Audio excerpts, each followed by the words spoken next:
So మనం previous class లో మాట్లాడుకున్నాం అడ్వాన్స్ ట్యాక్స్ గురించి స్టార్ట్ చేసామండి discussion. Advance tax, self assessment tax and interest.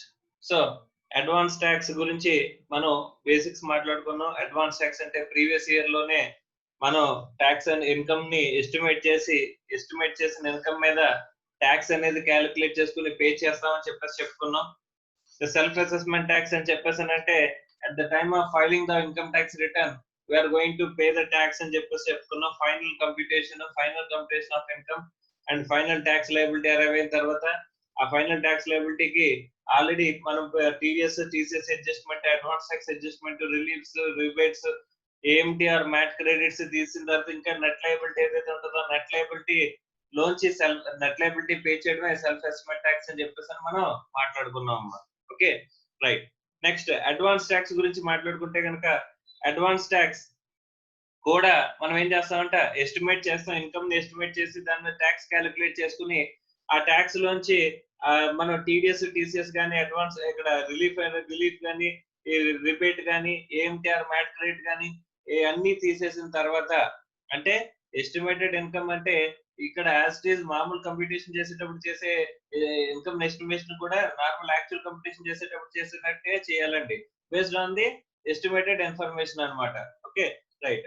So ఇక్కడ అడ్వాన్స్ ట్యాక్స్ అనేది ఎక్కడ అప్లికబుల్, ఎవరికి అప్లికబుల్ అవుతుంది అంటే ఏమనుకున్నాం అంటే any assessee tax liability is 10,000 or more అన్నారు. 10,000 అంతకంటే ఎక్కువ కనుక ఉంటే అక్కడ మనకి ట్యాక్స్ లయబిలిటీ ఉంటే కనుక అడ్వాన్స్ ట్యాక్స్ అనేది లయబుల్ అవుతుందని చెప్పేసి చెప్పారండి. నెక్స్ట్ ఎగ్జంప్షన్స్ అంటే ఎవరెవరికి ఇస్తున్నారు అంటే కనుక resident senior citizen 60 years or more అండి, does not have PGBP income, PGBP income లేకుండా ఉంటే కనుక, any assessee tax liability is less than 10,000 ఉంటే కనుక అక్కడ మనకి ఏం అవసరం లేదంటే అడ్వాన్స్ ట్యాక్స్ కంప్లైంట్స్ అనేది అవసరం లేదు. ఒకవేళ వీళ్ళు కాకుండా ఇంకెవరైనా సరే నాన్ కంప్లైంట్స్ చేశారు అంటే కనుక ఏం జరుగుతుంది sir, advance tax non compliance కనుక జరిగినట్లయితే interest and section 234B and 234C అనేది లేవీ అవుతుందని చెప్పేసి మనం మాట్లాడుకున్నాం అమ్మా. Okay next computation of advance tax. Okay so advance tax computation ఎలా చేయాలి సార్ అంటే based on the estimation of income అని చెప్పేసి అన్నారు. ఈ ఎస్టిమేషన్ అనేది డైరెక్ట్ గా మనం ఎస్టిమేట్ చేసుకోవచ్చు, సెల్ఫ్ ఎస్టిమేట్ చేసుకోవచ్చు, లేదా అసెసింగ్ ఆఫీసర్ నోటీస్ పంపించవచ్చు అని చెప్పేసి మాట్లాడుకున్నామండి.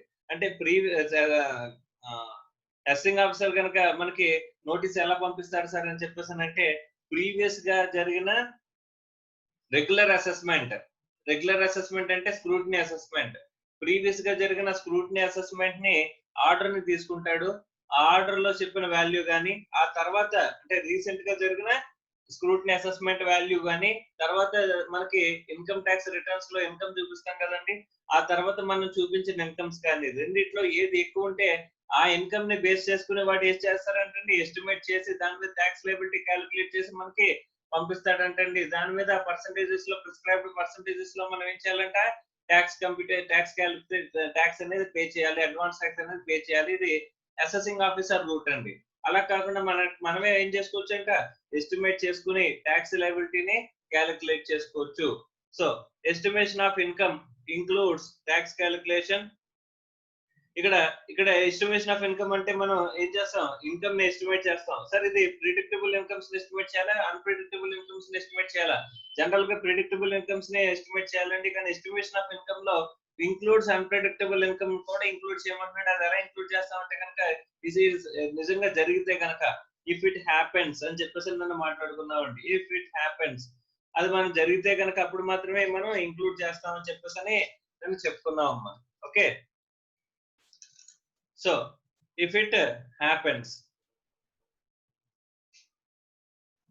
నెక్స్ట్ ఇది ప్రిడిక్టబుల్ అండ్ అన్ప్రిడిక్టబుల్ ఇన్కమ్ కి ఇక్కడ మనం నెక్స్ట్ నిన్న చూసింది ఏంటంటే ఈ ఎస్టిమేషన్ అనేది income estimation tax liability calculation అనేది ఎన్నిసార్లు చేయాలి సార్ అంటే 4 times చేయాలని చెప్పేసి చెప్పుకున్నాం. ఫస్ట్ ఇన్స్టాల్మెంట్ ఎప్పుడంటే on are before 15th June అండి. అంటే సార్ ఏప్రిల్ మే నెలల్లో మనకి అడ్వాన్స్ ట్యాక్స్ లయబిలిటీ ఉండదా? టోటల్ గా ఒక ఇయర్ కి ఏప్రిల్ నుంచి మార్చ్ వరకు ఫైనాన్షియల్ ఇయర్ అంటే ప్రీవియస్ ఇయర్ కింద మనం తీసుకుంటే అక్కడ ఏప్రిల్ మే 2 నెలల్లోని మనకి డ్యూ అనేది లేదా సార్? అడ్వాన్స్ ట్యాక్స్ డ్యూ అనేది లేదు. డ్యూ అయింది ఎప్పుడంటే ఫస్ట్ ఇన్స్టాల్మెంట్ డ్యూ అయింది ఎప్పుడంటే 15th June నాడు డ్యూ అయిందంట. అంటే జూన్ లో మనకి లైబిలిటీ అనేది స్టార్ట్ అయింది ఫస్ట్ ఇన్స్టాల్మెంట్.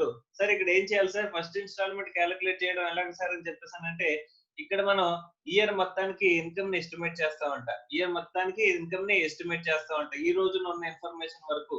అంటే జూన్ 15న మనకి ఏదైతే ఇన్ఫర్మేషన్ ఉందో దాన్ని బేస్ చేసుకుని ఆన్ ఆర్ బిఫోర్ జూన్ 15 నాడు మన దగ్గర ఉన్న ఇన్ఫర్మేషన్ బేస్ చేసుకుని మనం ఏం చేయాలంటే ఒక ఎస్టిమేట్ అనేది తయారు చేయాలంట. ఆ ఎస్టిమేట్ తయారు చేసి ఆ ఎస్టిమేట్ అనేది తయారు చేసి ఇన్కమ్ ఎస్టిమేట్ చేసి దాని మీద ట్యాక్స్ లయబిలిటీ క్యాలిక్యులేట్ చేసి ఆ వచ్చిన ట్యాక్స్ లయబిలిటీలో 15% నాట్ లెస్ దాన్ 15%, 15% తగ్గకుండా మనం ఏం చేయాలంట ఇక్కడ ఫస్ట్ ఇన్స్టాల్మెంట్ పే చేయాలంట. Okay sir. Next second installment కి వచ్చేసరికి ఏం చేయాలి సార్? మళ్ళీ ఇది ఆన్ ఆర్ బిఫోర్ 15 సెప్టెంబర్ కాబట్టి ఈ 15 సెప్టెంబర్ నాటికి మన దగ్గర ఏ ఇన్ఫర్మేషన్ ఉందో చూడాలండి. అంటే అక్కడ కనుక ప్రీవియస్ గా మనం ఎస్టిమేట్ చేసిన ఇన్కమ్ ని మళ్ళీ ఇక్కడ ఇంకా పెరగచ్చు తగ్గచ్చు. సో రివైజ్డ్ ఎస్టిమేట్ ఏమైనా ఉంటే కనుక రివైజ్డ్ ఎస్టిమేట్ మళ్ళీ క్యాలిక్యులేట్ చేయాలండి. ఒకవేళ ఈ మధ్యలో కనుక మనకి అన్ప్రెడిక్టబుల్ ఐటమ్స్ ఏమైనా జరిగినాయి అనుకోండి, అంటే క్యాపిటల్ అసెట్ ట్రాన్స్ఫర్ కానీ లేకపోతే లాటరీస్ తగలడం కానీ ఇలాంటి అన్ప్రెడిక్టబుల్ అమౌంట్స్ ఏమైనా ఉన్నట్లయితే వాటిని కూడా ఇంక్లూడ్ చేసి అప్పుడు మనం ఏం చేయాలంటే మళ్ళీ మనం ఇన్కమ్ అనేది క్యాలిక్యులేట్ చేయాలంటే రివైజ్డ్ ఎస్టిమేట్ అనేది వేసి మనం ఇన్కమ్ క్యాలిక్యులేట్ చేసుకోవాలి. ఆ ఇన్కమ్ క్యాలిక్యులేట్ చేసుకుని దాని ట్యాక్స్ లయబిలిటీ క్యాలిక్యులేట్ చేసుకుని సార్ ఈ ట్యాక్స్ లయబిలిటీ అనేది ముందే మనకు తెలిసిపోద్దా? అంటే అసెస్మెంట్ ఇయర్ సంబంధించిన ప్రీవియస్ ఇయర్ సంబంధించిన ఇన్కమ్ మీద అసెస్మెంట్ ఇయర్ లో ఎంత ట్యాక్స్ అవుతుంది అనేది ప్రీవియస్ ఇయర్ స్టార్ట్ అవ్వడానికి ముందే బడ్జెట్ లో మనకి ఇచ్చేస్తారు కాబట్టి తెలుస్తుంది. కాబట్టి ఆ ట్యాక్స్ లయబిలిటీ క్యాలిక్యులేట్ చేసుకుని ఆ ట్యాక్స్ లయబిలిటీ క్యాలిక్యులేషన్ చేసుకున్న తర్వాత అందులో 45% పే చేయాలంట. అంటే ఆ ట్యాక్స్ లయబిలిటీలో 45% క్యాలిక్యులేట్ చేసుకుని అందులో ప్రీవియస్ గా ఫస్ట్ ఇన్స్టాల్మెంట్ లో పే చేసింది మైనస్ చేసి మిగిలిన దాన్ని ఇప్పుడు పే చేయాలంటే సెకండ్ ఇన్స్టాల్మెంట్ లో to match with the 45% criteria. 45% క్రైటీరియాని సాటిస్ఫై చేయడం కోసం. అంటే వాళ్ళ ఎక్కువ తక్కువ ఫస్ట్ ఇన్స్టాల్మెంట్ లో ఎక్కువ తక్కువలు కడితే కనుక అది ఎక్కడ కవర్ చేస్తున్నారండి? సెకండ్ ఇన్స్టాల్మెంట్ లో కవర్ చేస్తున్నారు అనమాట. మళ్ళీ థర్డ్ ఇన్స్టాల్మెంట్ కి వచ్చేసరికి ఏం చేయాలంట? మళ్ళీ మళ్ళీ ఎస్టిమేషన్ అనేది చేయాలంట. మళ్ళీ ఎస్టిమేట్ చేసి అది ఎప్పుడండి on are before 15th December కాబట్టి ఈ లోపు మనం ఏం చేయాలి? మళ్ళీ మనం ఎస్టిమేట్ చేసి ఇక్కడ ఉన్న ఇన్ఫర్మేషన్ బేస్ చేసుకుని అక్కడ ప్రిడిక్టబుల్ ఇంకా ప్రీవియస్ గా మనం ఎస్టిమేట్ చేసాం కదా దాన్ని ఏమైనా రివైజ్ చేయాల్సి వస్తుందా చూసి అడిషనల్ ఇన్కమ్స్ ఏమైనా యాడ్ చేయాల్సి వస్తుందా చూసి మళ్ళీ రివైజ్డ్ ఎస్టిమేట్ క్యాలిక్యులేట్ చేసి దాని మీద మళ్ళీ మనం ఏం చేయాలంట రివైజ్డ్ ఎస్టిమేటెడ్ ఇన్కమ్ క్యాలిక్యులేట్ చేసి దాని మీద ట్యాక్స్ లయబిలిటీ క్యాలిక్యులేట్ చేయాలంట. అలా క్యాలిక్యులేట్ చేసిన ట్యాక్స్ లయబిలిటీలో 75% మనం ఏం చేయాలంటే అండి పే చేయడానికి రెడీ అవ్వాలి. ఈ 75% లో ఆల్రెడీ మనం ఎంత పే చేసాం second installment first installment amounts ఏవైతే పే చేసామో అది మైనస్ చేసిన తర్వాత బ్యాలెన్స్ ఏమైనా ఉంటే కనుక అది పే చేస్తా ఉంటండి. సో దట్ ఇక్కడ ఎక్కడైనా తక్కువ ఎక్కువ కడితే కనుక అది అందులో అడ్జస్ట్ అయిపోతే థర్డ్ ఇన్స్టాల్మెంట్ లో మనకి అడ్జస్ట్ అయిపోతుందంట. సో మళ్ళీ ఫోర్త్ ఇన్స్టాల్మెంట్ వచ్చేసరికి సేమ్ ప్రొసీజర్ మళ్ళీ ఎస్టిమేట్ చేస్తాము ఇన్కమ్ ని దానిలో 100% క్యాలిక్యులేట్ చేసే 100% ట్యాక్స్ అనేది క్యాలిక్యులేట్ చేసేయాలంటండి. ఫోర్త్ ఇన్స్టాల్మెంట్ వచ్చేసరికి maximum most of the cases లో మనకి ఏమవుతుందంటే యాక్యురసీ వచ్చేస్తుందండి. ఇంకా 15 డేస్ ఉంది. ఈ 15 డేస్ లోని ఇంకా ఇన్కమ్ అనేది ఎక్కువ అవ్వచ్చు సార్. అన్ప్రెడిక్టబుల్ ఇన్కమ్ ఏదైనా సరే ఈ 15 డేస్ లోని ఎక్కువ అవ్వచ్చు. దాని మీద మనం ట్యాక్స్ అనేది కట్టాలి. ఓకే. అది ఎప్పుడు కట్టాలి ఎలా కట్టాలి అనేది తర్వాత చూద్దామండి. ఓకే. సో ఇన్స్టాల్మెంట్స్ దాని డ్యూ డేట్స్ మనం చూసామండి. ఈ ఇన్స్టాల్మెంట్స్ అనేది ఎవరికి అప్లికబుల్ అవుతాయి సార్ అని చెప్పేసి అంటే కనుక మనం మీకు గుర్తుందో లేదో కానీ ప్రిజంప్టివ్ టాక్సేషన్ గురించి మాట్లాడుకున్నప్పుడు ప్రిజంప్టివ్ టాక్సేషన్ పీజీబీపీలో ప్రిజంప్టివ్ టాక్సేషన్ గురించి మాట్లాడుకున్నప్పుడు అక్కడ ప్రిజంప్టివ్ టాక్సేషన్ లో 44 ఏడి 44 ఏడిఏ అని చెప్పే సెక్షన్స్ మనం మాట్లాడుకున్నాం. 44 ఏడి అంటే 8% ఆఫర్ చేసే కేసు ఆర్ బ్యాంకింగ్ ఛానల్స్ ద్వారా కనుక జరిగితే 6% ఆఫర్ చేసే కేసు. 44 ఏడిఏ అంటే 50% ప్రొఫెషనల్స్ ఆఫర్ చేసే కేసు అండి. ఈ రెండు చోట్ల మనం చెప్పుకునేటప్పుడు అడ్వాన్స్ ట్యాక్స్ వచ్చేసరికి మనకి డ్యూ డేట్ ఏమన్నారండి ఓన్లీ 15th మార్చ్ అని చెప్పేసి మనం చెప్పుకున్నామండి. ఆ రోజు గుర్తుందో లేదు కానీ ఓన్లీ ఒకే డ్యూ డేట్ ఉంటది. 4 ఇన్స్టాల్మెంట్స్ ఉండవు. Only 1 installment final installment that is 15th March అని చెప్పేసి మనం మాట్లాడుకున్నాము. సో 15th మార్చ్ మనం డ్యూ డేట్ ఉంటే ఇన్స్టాల్మెంట్ 4th ఇన్స్టాల్మెంట్ ఒకటే మనకి ఇక్కడ డ్యూ ఉంటుంది. 4th ఇన్స్టాల్మెంట్ అంటే మిగతా 3 ఇన్స్టాల్మెంట్స్ మనకి డ్యూ అవ్వవా సార్? అవ్వవు. అంటే ఇక్కడ మనం చెప్పుకున్న 4 ఇన్స్టాల్మెంట్స్ ఎవరికి అప్లికబుల్ అవుతాయి అంటే other than those opting for presumptive taxation under 44 AD and 44 ADA అని చెప్పేసి చెప్తున్నారండి. Okay right. So next While computing the advance tax liability, particular installment amount paid in earlier installment should be reduced. Okay, అది already మనం తెలుసుకున్నామండి. Okay, next, eligible assessee engaged in business or profession opting for presumptive taxation. వీళ్ళకి ఏంటంటే due date అంటే ఒకటే due date, that is 15th March అని చెప్పేసి మనం మాట్లాడుకున్నాము. ఓకే రైట్, చూడండి. An assessee who is opting for the presumptive scheme of taxation as provided under section 44 AD or 44 ADA, as the case may be, is required to pay 100% of the amount of advance tax on or before 15th March of the previous year. In other words, such assessees are not liable to comply with for the first 3 installments of the previous year. In other words, first 3 installments, that is 15th June, 15th September, 15th December of the advance tax అంటున్నాడండి. ఇది already మనం చెప్పుకున్నదే. ఇప్పుడు 44 ADAలో మనం ఏం చెప్పుకున్నాం, 4th instalment ఒకటి pay చేస్తే చాలు, మిగతా 3 ఇన్స్టాల్మెంట్స్ ని మనం కంప్లీట్ చేయాల్సిన అవసరం లేదు, అంతా కలిపి ఒకే ఇయర్ లో ఒకే ఇన్స్టాల్మెంట్ లో 4th ఇన్స్టాల్మెంట్ లో మనం పే చేయొచ్చు అని చెప్పేసి చెప్తున్నారు. Okay right. Next note, it can be however be noted that those who have opted for the presumptive scheme of taxation under the 44 AE should pay advance tax in 4 installments like any other assessee who have not opted for the such a scheme అని చెప్పేసి అంటున్నారండి. అమ్మ 44 ADA కి మనం చెప్పుకున్న 44 AE కి advance tax provision గురించి మనం మాట్లాడుకోలేదు, అదే ఒకసారి రీఐటరేట్ చేస్తున్నాడండి. ఓకే, 44 AD 44 ADA సెక్షన్స్ లో మాత్రమే అక్కడ ఈ ఫస్ట్ 3 ఇన్స్టాల్మెంట్స్ లో చెప్పే ఎగ్జామ్షన్ గురించి మాట్లాడుకున్నాము. 4th ఇన్స్టాల్మెంట్ లో మొత్తం పే చేస్తే చాలు అనుకున్నాము. ఓకే సార్, పే చేయనంత మాత్రం ఫస్ట్ 3 ఇన్స్టాల్మెంట్స్ ని కంప్లీట్ చేయనంత మాత్రం ఇంట్రెస్ట్ అన్న పడుతుందా సార్? ఇక్కడ ఇంట్రెస్ట్ అనేది పడదు, ఎందుకంటే 44 ADA ఆప్షన్ అనేది వాళ్ళు చూస్ చేసుకున్నారు కాబట్టి. Okay right. Next, advance tax in the case of capital gains or casual income, namely lotteries, etc. చూడండి, advance tax is payable on every type of income derived by an assessee. However, due to unpredictable nature of the certain incomes, namely capital gains or winning from lotteries, etc., certain concessions have been provided in respect of the due date for the advance tax payment అని చెప్పేసి అంటున్నాడు. అంటే ఇక్కడ unpredictable amounts మీద కూడా కలిపి మనం ఏం చేస్తాం అంటే we are going to calculate the tax liability. Okay, కానీ ఇక్కడ మనం ఏ ఇన్స్టాల్మెంట్ లో అయితే కనుక ఈ అన్ప్రెడిక్టబుల్ నేచర్ అనేది జరిగిందో అక్కడే మనకి ఏం క్యాలిక్యులేట్ చేస్తామంటే ఇంక్లూడ్ చేస్తామంటే ఆ అమౌంట్ ని ఇంక్లూడ్ చేయగలం. ఇప్పుడు సపోజ్ నాకు ఇక్కడ ఆగస్ట్ లో నాకు ఏమైనా లాటరీ తగిలింది అనుకోండి, అప్పుడు 15th September నాడు మనకి కవర్ అయ్యే ఇన్స్టాల్మెంట్ లో నేను ఆ అమౌంట్ ని ఇంక్లూడ్ చేస్తానండి, ఎస్టిమేషన్ లో అక్కడ ఇంక్లూడ్ చేస్తానండి. ఇంక్లూడ్ చేసిన దాని మీద ట్యాక్స్ క్యాలిక్యులేషన్ అనేది చేస్తానండి. Okay right. సార్, ఒక ఇన్స్టాల్మెంట్ లో మిస్ అయ్యి అక్కడ సెకండ్ ఇన్స్టాల్మెంట్ లో కనుక మనం మొత్తం పే చేస్తున్నట్లయితే, సపోజ్ నేను ఫస్ట్ ఇన్స్టాల్మెంట్ ఏం పే చేయలేదండి, పే చేయకుండా నేను సెకండ్ ఇన్స్టాల్మెంట్ లోనే మొత్తం పే చేశానండి 45%, ఏమైనా డిలే జరిగినందుకు ఏమైనా లెవీ చేస్తారమ్మా అని చెప్పేసానంటే ఇక్కడ ఇంట్రెస్ట్ లెవీ చేస్తారంటే deferment of tax. Okay, deferment of tax కింద ఇంట్రెస్ట్ అనేది లెవీ చేస్తారంటే అండర్ సెక్షన్ 234C. సో దాని గురించి మాట్లాడుకునేటప్పుడు ఈ అన్ప్రెడిక్టబుల్ నేచర్ ఇన్కమ్ గురించి, ఒకవేళ అన్ప్రెడిక్టబుల్ నేచర్ వల్ల డిఫరెన్షియేషన్ అయినా వస్తే కనుక దాన్ని ఎలా డీల్ చేయాలనే దాని గురించి మనం తర్వాత మాట్లాడుకుందాం. ఇంట్రెస్ట్ గురించి డీల్ చేసే సెక్షన్స్ గురించి మాట్లాడుకున్నప్పుడు మాట్లాడుకుందాం అండి. ఓకే, సో అడ్వాన్స్ ట్యాక్స్ కనుక మనం కంప్లీట్ చేయకపోతే పడే సెక్షన్స్ అంటే ఇంట్రెస్ట్ పడే సెక్షన్స్ ఏమని చెప్తున్నా, 234B and 234C. Okay right.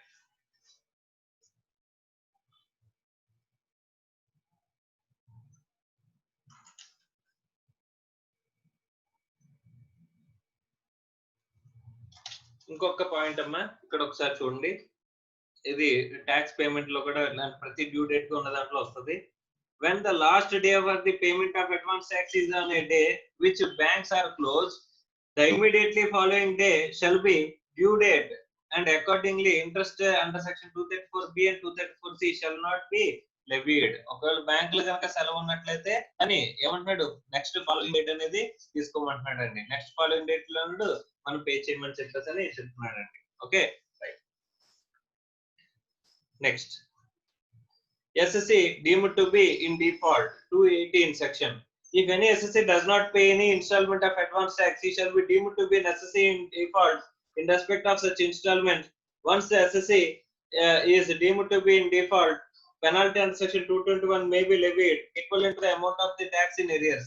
అంటే మీరు ఇంటెన్షనల్ గా కావాలని ఏదైనా అడ్వాన్స్ ట్యాక్స్ ఇన్స్టాల్మెంట్ కనుక పే చేయడంలో చేస్తే వాళ్ళు నోటీస్ ఇచ్చినా లేకపోతే మీరు అడ్వాన్స్ ట్యాక్స్ పే చేయలేదు, మీ ఇన్స్టాల్మెంట్ ని అప్లై చేయలేదు అని కనుక అసెసింగ్ ఆఫీసర్ కనిపిస్తే కనుక, ఇంటెన్షనల్ గా చేయలేదని అనిపిస్తే కనుక they can levy the penalty levy చేయొచ్చంట, which is equal to the tax amount. ఎంతైతే ట్యాక్స్ కట్టాలో ట్యాక్స్ అమౌంట్ ఈక్వల్ గా మనకి ఇక్కడ పెనాల్టీ అనేది లెవీ చేయొచ్చు అంట. ఇది కాన్సిక్వెన్సెస్ అండి. Non complains with the advance tax may lead to either interest as well as penalty. Penalty may be up to 100% of the tax liability of that installment. ఆ instalment లో ఎంతైతే pay చేయాల్సి వస్తుందో అంతా కూడా పెనాల్టీ కింద అడిగే అవకాశం అనేది ఉందంటండి. That is under section 221. Okay, right. Credit for the advance tax. Any sum paid other than penalty or interest paid by or recovered from the assessee as an advance tax shall be treated as a payment of tax in respect of the income assessable in the relevant assessment year, and credit thereof shall be given to the assessee in the regular assessment అని చెప్పేసి అంటున్నాడు. అంటే మీకు మనం ఇక్కడ మాట్లాడుకునేటప్పుడు self assessment tax pay చేసేటప్పుడు ఏం కన్సిడర్ చేసామంటే income tax liability, actual tax liability calculate చేసిన తర్వాత అందులోంచి మనం అడ్వాన్స్ ట్యాక్స్ ని మైనస్ చేసుకుంటున్నామండి. ఈ అడ్వాన్స్ ట్యాక్స్ ని మైనస్ చేసుకోవడం అంటే అడ్వాన్స్ ట్యాక్స్ ని క్రెడిట్ ఇస్తున్నట్టే లెక్క. సో అడ్వాన్స్ ట్యాక్స్ ని మనం క్రెడిట్ తీసుకోవచ్చంట. That may be regular assessment or self assessment, ఏదైనా సరే ఇక్కడ మనకి ఇక్కడ సెల్ఫ్ అసెస్మెంట్ కూడా అనుకోవచ్చండి. సో సెల్ఫ్ అసెస్మెంట్ లో కానీ రెగ్యులర్ అసెస్మెంట్ లో కానీ మనం చేసేటప్పుడు ఏం చేస్తామంటే అక్కడ అడ్వాన్స్ ట్యాక్స్ ఏదైతే ఉందో అడ్వాన్స్ ట్యాక్స్ మనం పే చేసిన దాన్ని మైనస్ చేసుకోవచ్చు అని చెప్పేసి అని చెప్తున్నాడు. Okay, right. Next, self assessment tax. Self assessment tax on the basis of the return of income that is being filed under section 139, the assessee required to compute the self assessment tax payable by him after considering the following అని చెప్పేసి అంటున్నాడండి. Sir, what is self assessment tax అంటే మనం income ని estimate మన income ని compute చేసుకుని year end complete అయిపోయిన తర్వాత, ప్రీవియస్ ఇయర్ అయిపోయిన తర్వాత రిటర్న్ ఫైల్ చేసే టైం కి మనం ఇన్కమ్ ని కంప్యూట్ చేసుకుని దాని మీద ట్యాక్స్ లయబిలిటీ క్యాలిక్యులేట్ చేసుకుని ఆ ట్యాక్స్ లయబిలిటీకి సంబంధించిన ఈ అడ్జస్ట్మెంట్స్ చేసుకున్న తర్వాత మిగిలిన ఇంకేమైనా ఉన్నట్లయితే వాటిని ట్యాక్స్ కింద పే చేయాలనుకున్నాం. దాన్ని ఏమనుకున్నాం అండి, సెల్ఫ్ అసెస్మెంట్ ట్యాక్స్ అని చెప్పేసి మనం మాట్లాడుకున్నాం అండి. ఓకే, సో ఇక్కడ ఈ ట్యాక్స్ లయబిలిటీ నుంచి ఏమేమి అడ్జస్ట్మెంట్స్ చేస్తామని చెప్పేసి అంటే taxes already paid under the provisions of the act అని చెప్పేసి అంటున్నాడండి. ఆల్రెడీ పెయిడ్ అంటే అడ్వాన్స్ ట్యాక్స్ ఏమైనా పే చేసినట్లయితే ఆల్రెడీ పెయిడ్ ట్యాక్సెస్ అండి. Next, amount of tax deducted or collected at source. Okay, already TDS, TCS. Okay, already మనం చెప్పుకున్నదండి. Self assessment tax గురించి ఇంట్రొడక్షన్ ఇచ్చినప్పుడు ఇన్కమ్ ట్యాక్స్ లయబిలిటీ నుంచి ఇవన్నీ తగ్గించుకుంటామని చెప్పేసి నేను చెప్పాను. అందులో ఏమంటున్నాడు, taxes already paid, advance tax, తర్వాత amount of tax directed or collected, TDS or TCS. Next, తర్వాత relief if any under section 89, relief under section 89, అలాగే relief under section 90, 90 and 91. Okay, అది డబుల్ టాక్సేషన్ అవాయిడెన్స్ అగ్రిమెంట్స్ అండి, ఇది కూడా ఉంటది. Next, credit if allowed under section 115 JD. ఈ MAT credit or AMT credit అనేది ఏదైతే మాట్లాడుకున్నాం 115 జేడి అంటే 115 జేడి అనేది ఇక్కడ ఏఎంటీ అండి. సో ఇక్కడ ఈ క్రెడిట్ ఏమైనా ఉంటే కనుక దాన్ని మనం అడ్జస్ట్ చేసుకుంటాం. వీటి గురించి తర్వాత మాట్లాడుకుందాం అండి.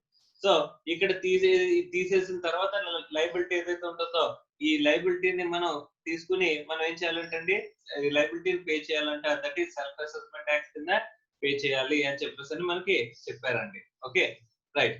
సార్, అడ్వాన్స్ ట్యాక్స్ అనేది మనం పే చేసేటప్పుడు ఎలా పే చేయాలని చెప్పేసి అంటే కనుక ఏది పే చేయాలని చెప్పేసి అంటే కనుక ఇన్కమ్ ట్యాక్స్ లయబిలిటీ లోంచి టీడీఎస్ ఆర్ టీసీఎస్ ని, రిలీఫ్ ని, రిబేట్ ని, ఏఎంటీ క్రెడిట్ ని తీసేసిన తర్వాత అక్కడ ఎస్టిమేటెడ్ ఇన్కమ్ మీద ట్యాక్స్ లయబిలిటీ క్యాలిక్యులేట్ చేసుకుని తీసేసిన తర్వాత ఏదైతే ఉంటుందో ఆ పోర్షన్ నెట్ ట్యాక్స్ లయబిలిటీ అంటారండి. ఆ నెట్ ట్యాక్స్ లయబిలిటీలోని పర్సంటేజెస్ తీసుకుని మనం క్యాలిక్యులేట్ చేసి పే చేయాలని చెప్పేసి మనం మాట్లాడుకున్నాం అమ్మా.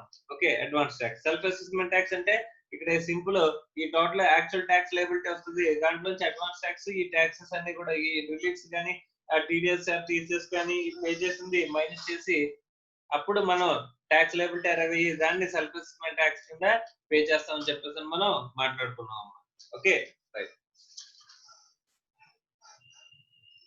Next, besides fee for default in the furnishing of the return of income, interest payable for delay in filing of the return of income, interest for the default in payment of advance tax, interest for the deferment in payment of advance tax shall be computed and paid together with the tax payable, and the proof of such payment shall be attached thereto అని చెప్పేసి అంటున్నాడండి. అమ్మ ఇక్కడ non compliances వల్ల మనకి ఇచ్చే కొన్ని aspects చెప్తున్నాడండి. So first 234A, it is an interest అంటండి payable for delay in filing of the return. Okay, next 234B, first return file చేయడంలో డిలే చేస్తే 234A లెవీ చేస్తారంట. 234B అంటే interest for defaults in payment of advance tax, interest for default in payment of advance tax. మరి return file చేయకపోతే కనుక return 139(1) due date లోపు కనుక మనం ఫైల్ చేయకపోతే కనుక మనకి లెవీ ఏంటండి ఇంట్రెస్ట్ అంత సెక్షన్ 234A. 234B అంటే interest for default in payment of advance tax అండి. Okay, next 234C, interest for deferment of advance tax installment. Advance tax installment నేను పే చేయడం అనేసి డిఫర్ చేశాను అనుకోండి, ఒకవేళ తక్కువ పే చేయడం కానీ వాడి పర్సెంటేజ్ చెప్తే అంతకంటే తక్కువ పే చేయడం కానీ, ఒకవేళ పే చేయకుండా ఒక ఇన్స్టాల్మెంట్ పే చేయకుండా నెక్స్ట్ ఇన్స్టాల్మెంట్ కి పంపించడం కానీ, ఇలా కనుక నేను డిలే కనుక చేస్తాను లేకపోతే డిఫర్మెంట్ అనేది చేస్తాను, డిఫర్మెంట్ కి ఎగ్నెస్ట్ గా మనకి లెవీ అయ్యే ఇంట్రెస్ట్ అంటే 234C. అంటే ఈ మూడు కూడా ఇంట్రెస్ట్ లేనండి, ఈ మూడు కూడా ఇంట్రెస్ట్ లే. ఇది కాకుండా 234F అని చెప్పేసి ఒక late fee for delay in filing of return.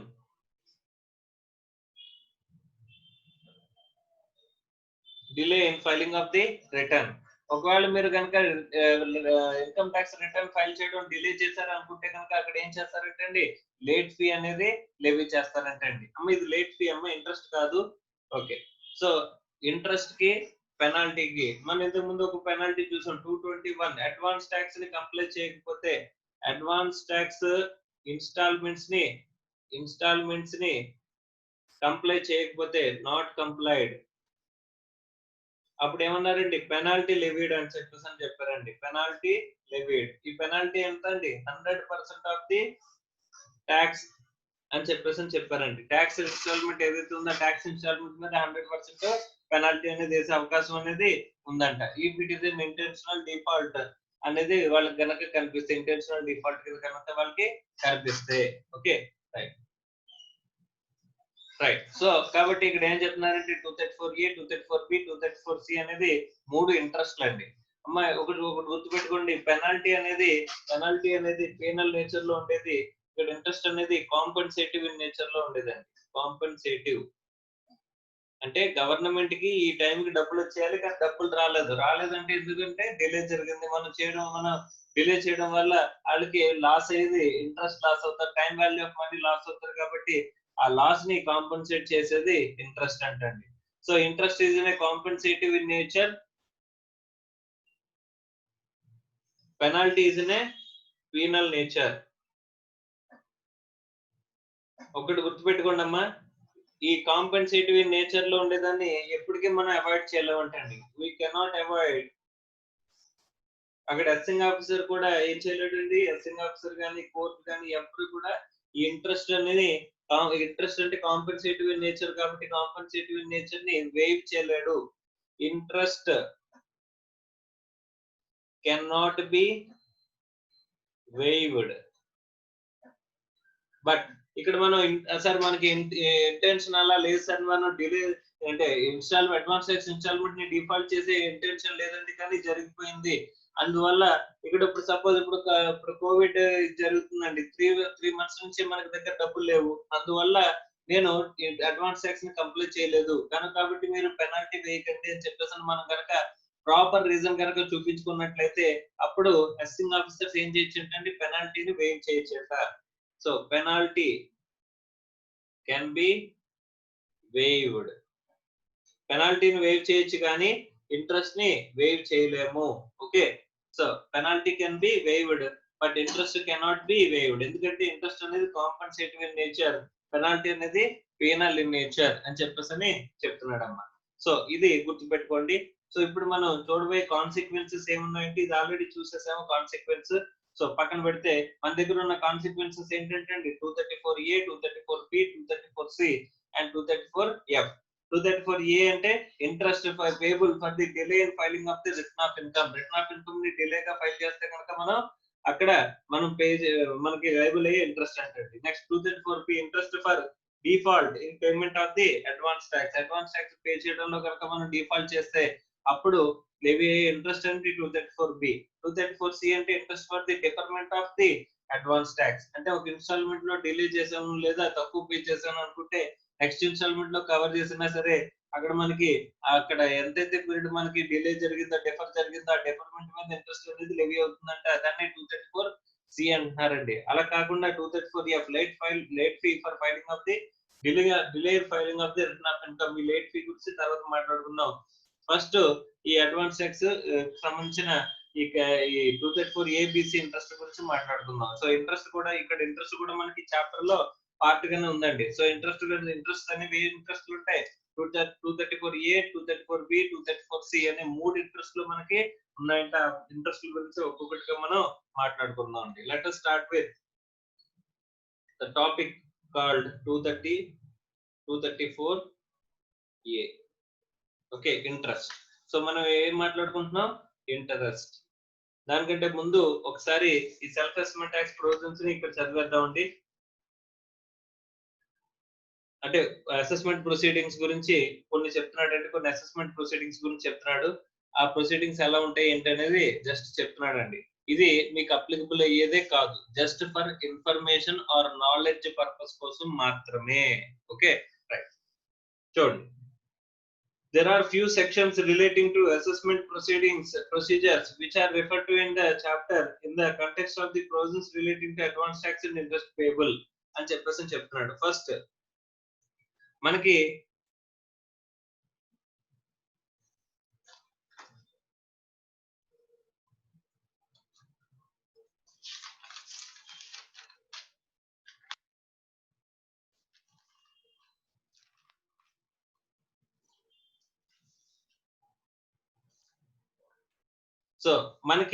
First మనం ఏం చేస్తామంటే ఇన్కమ్ ట్యాక్స్ రిటర్న్ ఫైల్ చేస్తామండి. 139(1) డ్యూ డేట్ లోపు we will file return. Filing return మనం ఫైల్ చేస్తాం. రిటర్న్ ఫైల్ చేసిన తర్వాత వాళ్ళు ఆ రిటర్న్ ని ప్రాసెసింగ్ కి తీసుకుంటారండి. అంటే మనం ఈ బేసిక్ మిస్టేక్స్ ఏమైనా చేసామా, కంప్యూటేషనల్, క్యాలిక్యులేషనల్ అండ్ సెక్షనల్ క్లెయిమింగ్, ఇక్కడ ఏమైనా రాంగ్ క్లెయిమ్ చేయడం కానీ అలాంటివి ఏమైనా రాంగ్ గా ఫిల్ చేయడం కానీ ఏమైనా చేసామని చెప్పేసి అది జస్ట్ దాని ప్రాసెసింగ్ తీసుకుని ఆ ప్రాసెస్ చేసిన తర్వాత they will issue 143 sub section 1 అనే ఒక సెక్షన్ ని ద్వారా మనకి ఏం చేస్తారంటే ఇష్యూ చేస్తారంట. దాన్ని ఏమంటారంటే సమ్మరీ అసెస్మెంట్ అంటారు. ఏమంటారు? Summary assessment. సమ్మరీ అసెస్మెంట్ జరిగినంత మాత్రం అసెస్మెంట్ కంప్లీట్ అయిపోయిందా? మనం రిటర్న్ ఫైల్ చేసుకున్నప్పుడు ఫైలింగ్ ఆఫ్ రిటర్న్ 139(1) లో సెల్ఫ్ అసెస్మెంట్ చేసుకున్నాం. ఏం చేసుకున్నాం? సెల్ఫ్ అసెస్మెంట్ అనేది చేసుకున్నాం. సెల్ఫ్ అసెస్మెంట్ చేసుకున్న తర్వాత వాళ్ళు ఏం చేస్తున్నారంట ప్రాసెసింగ్ కి తీసుకొని వాళ్ళు 143(1) అనే ఒకటి ఇష్యూ చేస్తున్నారంటండి. దాన్ని ఏమంటారంటే సమ్మరీ అసెస్మెంట్ అంటారు. Summary assessment is nothing but calculational or computational differences ఏమైనా ఉంటే కనుక, అంటే బేసిక్ క్యాలిక్యులస్ ఏమైనా డిఫరెన్స్ ఉంటే కనుక ఆ క్యాలిక్యులస్ డిఫరెన్సెస్ మనం క్లెయిమ్ చేయగలిగింది అంటే అప్రాప్రియేట్ సెక్షన్స్ లో మనం చేసామా లేదా, అంటే ఏమైనా రిటర్న్ ఫైల్ చేసిన దాంట్లో మిస్టేక్స్ ఏమైనా ఉన్నట్లయితే అన్ని కూడా ఐడెంటిఫై చేసి జస్ట్ సింపుల్ గా ఒక సమ్మరీ అసెస్మెంట్ అనేది రిలీజ్ చేస్తారండి. 143(1) లో మనకి సమ్మరీ అసెస్మెంట్ అనేది ఉంటుంది. Okay right. ఆ తర్వాత వాళ్ళకి డౌట్ వచ్చింది అనుకోండి, దే విల్ ఇష్యూ నోటీస్. వాళ్ళకి మనం ఫైల్ చేసిన రిటర్న్ లో ఏదైనా తక్కువ చూపించామని కానీ లేకపోతే అదర్ ఇన్ఫర్మేషన్ వాళ్ళ దగ్గర ఉన్నది ఇందులో డిస్క్లోజ్ చేయలేదని కానీ అనిపించింది అనుకోండి, they will issue notice. Notice under section 142(1) అనేది ఇష్యూ చేస్తారంటండి. ఆర్ ఇక్కడ 142(1) అంటే ఇన్ఫర్మేషన్ కాల్ ఫర్ చేయడం. ఇన్ఫర్మేషన్ కాల్ ఫర్ చేసిన తర్వాత calling of information call for చేసిన తర్వాత వాళ్ళు ఒక కంక్లూజన్ కి వచ్చేసారంట. ఇందులో మనం మిస్టేక్స్ ఉన్నాయని చెప్పేసి వాళ్ళు కంక్లూజన్ కి వచ్చారంట. అప్పుడు they will issue the scrutiny notice. 143(3) notice for regular assessment are scrutiny assessment. Notice for regular assessment are scrutiny assessment. Scrutiny assessment గురించి వీళ్ళు నోటీస్ ఇస్తారంటండి. ఓకే, తర్వాత ఇక్కడ 143(2) అండి నోటీస్. తర్వాత 143(3)లో రెగ్యులర్ అసెస్మెంట్ చేస్తారండి. రెగ్యులర్ అసెస్మెంట్ నోటీస్ ఇచ్చిన తర్వాత మనం ఇన్ఫర్మేషన్ తీసుకుని వెళ్తాము, అప్పుడు రెగ్యులర్ అసెస్మెంట్ అనేది చేస్తారు. ఈ రెగ్యులర్ అసెస్మెంట్ అనేది చేస్తారండి. ఇది అసెస్మెంట్ ప్రొసీజర్స్ లో భాగం అండి. ఇదంతా కూడా ఒక సీక్వెన్స్. ఫస్ట్ రిటర్న్ ఫైల్ చేసాం, రిటర్న్ ఫైల్ చేసిన తర్వాత దాని ప్రాసెసింగ్ తీసుకున్నారు, ప్రాసెస్ అయిపోయిన తర్వాత 143(1) అనేది ఇష్యూ చేస్తారు. Summary assessment. సమ్మరీ అసెస్మెంట్ అయిపోయినంత మాత్రాన మనకి అసెస్మెంట్ కంప్లీట్ అయిపోయినట్టేనా సార్ అంటే ఇంకా అవ్వలేదండి. ఎందుకంటే జస్ట్ ఇది ప్రాసెసింగ్ చేస్తుందంటే రిటర్న్ మనం వేసిన దాంట్లో మిస్టేక్స్ కానీ ఎర్రర్స్ కానీ ఉన్నట్లయితే వాటిని ఎలిమినేట్ చేస్తూ ఇక్కడ సమ్మరీ అసెస్మెంట్ అనేది తీసుకొస్తారండి. ఆ తర్వాత వాళ్ళకి డౌట్స్ వస్తే కనుక 142(1) లో నోటీస్ ఇస్తారు, కాలింగ్ ఆఫ్ ఇన్ఫర్మేషన్. ఆ తర్వాత 143(2) నోటీస్ అనేది ఇష్యూ చేస్తారు. ఆ నోటీస్ అనేది ఇష్యూ చేసి రెగ్యులర్ అసెస్మెంట్ కి 143(3)లో రెగ్యులర్ అసెస్మెంట్ అనేది చేస్తారండి. వాళ్ళు కంక్లూజన్ కి వచ్చేసిన తర్వాత ఎవిడెన్సెస్ అన్ని కూడా గ్యాదర్ చేసి ఇక్కడ రెగ్యులర్ అసెస్మెంట్ లో అసెస్మెంట్ ఆర్డర్ అనేది ఇస్తారండి. ఇదంతా ప్రొసీజర్. ఎప్పుడంటే కనుక మనం అసలు రిటర్న్ ఫైల్ చేస్తే. సార్ రిటర్న్ ఫైల్ చేయకపోతే వాళ్ళకి అసలు అధికారమే లేదా, వాళ్ళు ఏమీ చేయలేరా అని చెప్పేసి అంటే కనుక ఇక్కడ వాళ్ళు మనం అసలు రిటర్నే ఫైల్ చేయకపోతే గనక అప్పుడు మనకి వాళ్ళకి ఉండే అసెస్మెంట్ ప్రొసీజర్ టైప్ ఏంటంటే 144 అంటండి. Best judgement assessment. ఏంటంట? Best judgement assessment.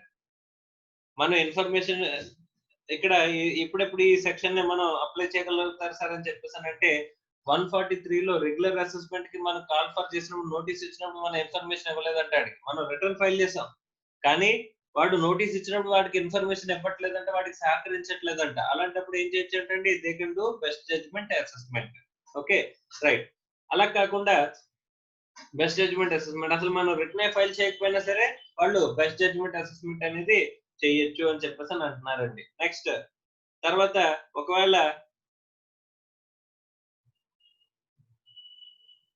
147 అనే సెక్షన్ ఉంటుందండి. అది income escaping assessment. Regular assessment లో కానీ లేకపోతే రిటర్న్ ఫైలింగ్ లో కానీ లేకపోతే రిటర్న్ ఫైల్ చేయకపోయినా కానీ మనం ఎక్కడైనా ఇన్కమ్ ఎస్కేప్ చేసామని చెప్పేసి కనుక వాడికి అనిపిస్తే కనుక అప్పుడు వాడు ఏం చేయొచ్చు అంటే 147లో మళ్ళీ అసెస్మెంట్ అనేది చేయొచ్చు. దాన్ని ఇన్కమ్ ఎస్కేపింగ్ అసెస్మెంట్ అని చెప్పేసి అంటారండి. ఇంకా అసెస్మెంట్స్ ఏమున్నాయంటే కనుక ఇక్కడ సెర్చ్ అసెస్మెంట్. అంటే ఒకవేళ కనుక మీకు మీ దగ్గర ఇన్ఫర్మేషన్ ఉంది, లేకపోతే బంగారం కానీ నగలు కానీ లేకపోతే క్యాష్ కానీ ల్యాండ్స్ కానీ డాక్యుమెంట్స్ కానీ మీ దగ్గర ఉన్నాయి, విచ్ ఆర్ అన్డిస్క్లోజ్డ్ అని చెప్పిన వాళ్ళకి డౌట్ వస్తే వాళ్ళు సెర్చ్ చేస్తారంట. సెర్చ్ చేసిన తర్వాత సెర్చ్ అసెస్మెంట్ అనేది చేస్తారంట. ఇవన్నీ కూడా జనరల్ గా అసెస్మెంట్స్ లో ఎన్ని రకాలు ఉన్నాయని జస్ట్ తెలుసుకోవడం కోసం మాత్రమే, కానీ ఇదంతా జస్ట్ ఇన్ఫర్మేటివ్ పర్పస్ కోసం మాత్రమే, కానీ ఇక్కడ ఏమి కూడా ఇవి మీకు అప్లికబుల్ కావు, మీకు అసలు సంబంధం లేదు. సో 139(1) అంటే ఫైలింగ్ ఆఫ్ రిటర్న్. తర్వాత అది ప్రాసెసింగ్ కి తీసుకుని 143(1) అనేది సమ్మరీ అసెస్మెంట్ అనేది రిలీజ్ చేస్తారు. ఓకే, ఎక్కడైనా మనకి ఇది సమ్మరీ అసెస్మెంట్ ద్వారా ఏమంటే ఎర్రర్స్ ఏమైనా ఉన్నట్లయితే ఎర్రర్స్ ఎలిమినేట్ అయిపోతాయండి. ఒకవేళ వాళ్ళకి ఇంకా డౌట్ ఉంటే కనుక నోటీస్ ఇస్తారు ఫర్ కాలింగ్ ఆఫ్ ఇన్ఫర్మేషన్. ఆ తర్వాత అది రెగ్యులర్ అసెస్మెంట్ లోకి నోటీస్ కింద కన్వర్ట్ చేస్తారు. కన్వర్ట్ చేసిన తర్వాత రెగ్యులర్ అసెస్మెంట్ అనేది ఇష్యూ చేస్తారు, రెగ్యులర్ అసెస్మెంట్ చేస్తారు. ఇదంతా కూడా రిటర్న్ ఫైల్ చేస్తే. చేయకపోయినా సరే మనం ఏం చేయొచ్చు, we can do assessment based on the best judgment assessment based on the information available to the assessing officer itself. మనం ఇన్ఫర్మేషన్ అసెసింగ్ ఆఫీసర్ కి ఇవ్వట్లేదు, ఇన్ఫర్మేషన్ అసెసింగ్ ఆఫీసర్ కి ఇవ్వకుండా మనం ఏదైనా చేస్తున్నట్లయితే వాడు బెస్ట్ జడ్జ్మెంట్ అసెస్మెంట్ చేస్తాడంటే. తర్వాత 147 ఇన్కమ్ ఎస్కేపింగ్ అసెస్మెంట్ కూడా వాళ్ళు చేయొచ్చు. ఎక్కడైనా సరే ఇన్కమ్ ఎస్కేప్ అయిందని కనుక అనిపిస్తే కనుక వాళ్ళకి. అది కాకుండా సెర్చ్ అసెస్మెంట్ అనేది చేసుకోవచ్చు అంటండి. ఇవన్నీ కూడా అసెస్మెంట్స్ లో ప్రొసీజర్స్ అండి. Assessments various types of assessments అండి. బట్ దీని ఏమి కూడా మీకు సిలబస్ లో లేవు. ఓకే, జస్ట్ దేనికోసం అంటే ఇన్ఫర్మేటివ్ పర్పసెస్ కోసం మాత్రమే మనం చెప్పుకున్నాం అంటండి. Okay right. మరి జస్ట్ 1 minute. రైట్. సో మన నెక్స్ట్ ఆస్పెక్ట్ వచ్చేసరికి ఇంట్రెస్ట్ అండి. ఓకే, ఇంట్రెస్ట్ లో ఫస్ట్ ఇంట్రెస్ట్ మనం ఇంట్రెస్ట్ ఎన్ని రకాలని చెప్పుకున్నాం. 234A, 234B, 234C ఇంట్రెస్ట్ ఉన్నాయి. ఇంకా వేరియస్ ఇంట్రెస్ట్ ఉంటాయి, కానీ మీకు అప్లికబుల్ ఇంటర్ సిలబస్ కి అప్లికబుల్ అయ్యే ఇంట్రెస్ట్ లో ఈ మూడేనండి. 234A దేని గురించి ఇంట్రెస్ట్ అని చెప్పేసానంటే filing of the return of income delay చేస్తే గనక అప్పుడు మనకి లెవీ ఇంట్రెస్ట్ 234A. దాని గురించి ఇప్పుడు మనం ఫస్ట్ మాట్లాడుకుందాం అండి. Okay right. Interest for default in furnishing of the return of income. Return of income ని మనం ఫర్నిష్ చేయడంలో డిఫాల్ట్ చేస్తే కనుక అప్పుడు సార్ ఇప్పుడు మనం రిటర్న్ ఫైల్ చేయాలి సార్. 139(1) డ్యూ డేట్ లోపు మనం రిటర్న్ ఫైల్ చేయాలండి. రిటర్న్ ఫైల్ చేయాల్సింది ఇప్పుడు 139(1) డ్యూ డేట్ లోపు. సో 139(1) డ్యూ డేట్ లోపు మనం రిటర్న్ ఫైల్ చేయలేదంటే మనం ఏం చేసినట్టంటే ఆ డిఫాల్ట్ చేసినట్టే. ఓకే చూడండి, where the return of income for the assessment year is furnished after the due date specified in section 139(1), 139(4), 142(1) అంటున్నాడు. వీటి గురించి తర్వాత మాట్లాడుకుందాం. కానీ 139(1) డ్యూ డేట్ లోపు ఇక్కడ 142(1) అంటే మనకి నోటీస్ ఇచ్చి మనం రిటర్న్ ఫైల్ చేయకపోతే రిటర్న్ ఫైల్ చేయమని చెప్పి నోటీస్ ఇవ్వచ్చండి. దాని గురించి మాట్లాడుకుంటున్నాం. 139(4) అంటే బిలేటెడ్ రిటర్న్. ఇక్కడ డ్యూ డేట్ లేట్ అయినా సరే మనం రిటర్న్ ఫైల్ చేయడం అన్నమాట.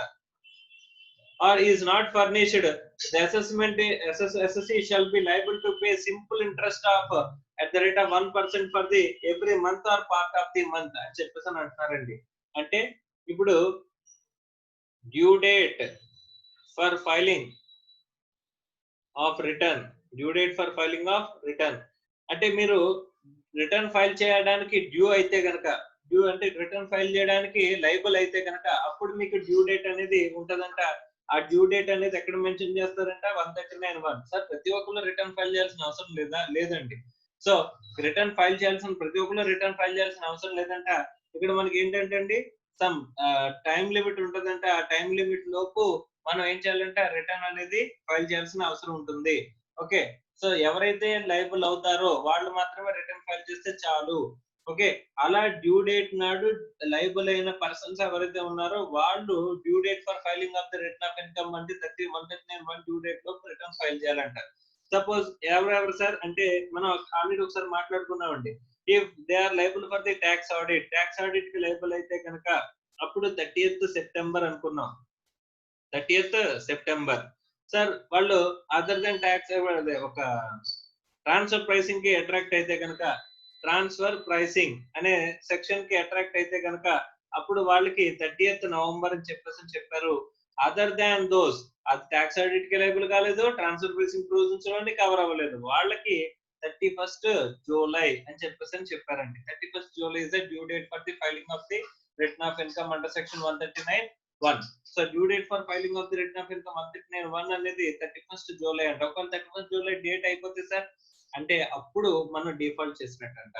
అంటే నేను ట్రాన్స్ఫర్ ప్రైసింగ్ లోకి రాలేదు, ట్యాక్స్ ఆడిట్ లోకి రాలేదు, అలాంటప్పుడు నాకు డ్యూ డేట్ ఏంటి 31st July. 31st July నాడు నేను ఫైల్ చేయకపోతే కనుక మనం ఏం చేసినట్టంటే డిఫాల్ట్ అనేది అయినట్టు అని చెప్పేసి అంటున్నారండి. డిఫాల్ట్. సో మనం ఏమైనట్టంటే అండి డిఫాల్ట్ అయినట్టంట. డిఫాల్ట్ అయితే కనుక మనకి ఫస్ట్ ఏం లెవీ చేస్తానంటున్నారండి ఇంట్రెస్ట్ అంటూ సెక్షన్ 234A అనేది లెవీ చేస్తారంట. ఎంత లెవీ చేస్తారు sir 1% per month or part of the month. Sir నేను 31st July ఫైల్ చేయలేదు సార్. నేను ఎప్పుడు ఫైల్ చేశానంటే 1st August ఫైల్ చేశానంటండి. అంటే ఎన్ని రోజులు డిలే చేశానండి 1 day డిలే చేశానంటండి. ఓకే, సో జూలై కాకుండా 1st August అంటండి. అంటే ఈ ఒక్క రోజు కూడా మనకి ఇంట్రెస్ట్ లెవీ చేస్తారు సార్. ఎస్, ఒక్క రోజు అయినా సరే 30 రోజులైనా సరే ఇక్కడ ఒకటే. ఓకే, అంటే August 1st ఫైల్ చేసిన August 31st ఫైల్ చేసిన ఒకటేనండి. ఎందుకంటే ఇక్కడ 1% పర్ మంత్ అనేది 1% ఇంట్రెస్ట్ అనేది పడిపోతుంది. 1% అనేది పడిపోతుంది. ఎందుకంటే కనుక 1% per month or part of the month. Part of the month అంటే ఫ్రాక్షన్ ఆఫ్ ది మంత్ కూడా మంత్ కింద లెక్కండి వీడికి.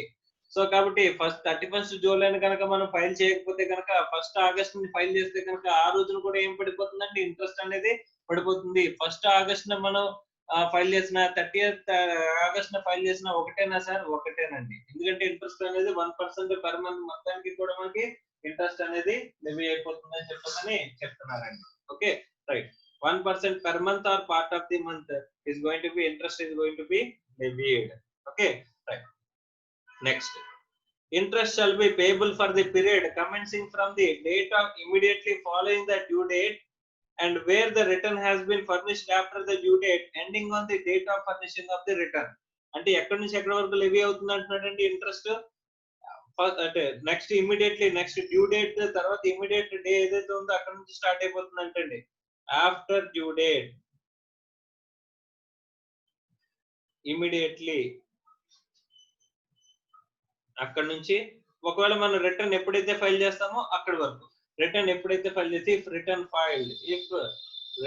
ఫైల్డ్ ఒకవేళ రిటర్న్ కనుక ఫైల్ చేస్తే కనుక అప్పుడు up to return filed date ఏ రోజు నుంచి ఏ రోజు వరకు ఉన్నట్టండి?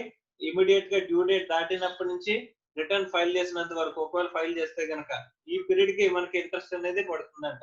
సపోజ్ ఇక్కడ ఫిబ్రవరి 2021 నాడు నేను రిటర్న్ ఫైల్ చేశానంటండి. 1920 ప్రీవియస్ ఇయర్ కి సంబంధించిన రిటర్న్ నేను ఎప్పుడు ఫైల్ చేయాలి? అసెస్మెంట్ ఇయర్ 2021 లో ఎప్పుడు ఫైల్ చేయాలంటండి? నేను ట్యాక్స్ ఆడిట్ కి లైబుల్ అవ్వలేదు, ట్రాన్స్ఫర్ ప్రైసింగ్ కి లైబుల్ అవ్వలేదు అంటే అప్పుడు 31st జూలై నాడు ఫైల్ చేయాలంటండి. ఓకే ఈ 31st జూలై నాడు ఫైల్ చేయాల్సిన రిటర్న్ ని నేను ఎప్పుడు ఫైల్ చేయమంటున్నాడండి? ఎప్పుడు ఫైల్ చేశానంట? ఫిబ్రవరి 2021 లో ఫైల్ చేశానంటండి. ఎప్పుడు కూడా అది కూడా ఇక్కడ 26th ఫిబ్రవరి 2021 నాడు ఫైల్ చేశానంట. ఇప్పుడు ఎక్కడి నుంచి స్టార్ట్ అవుతుందండి ఇంట్రెస్ట్?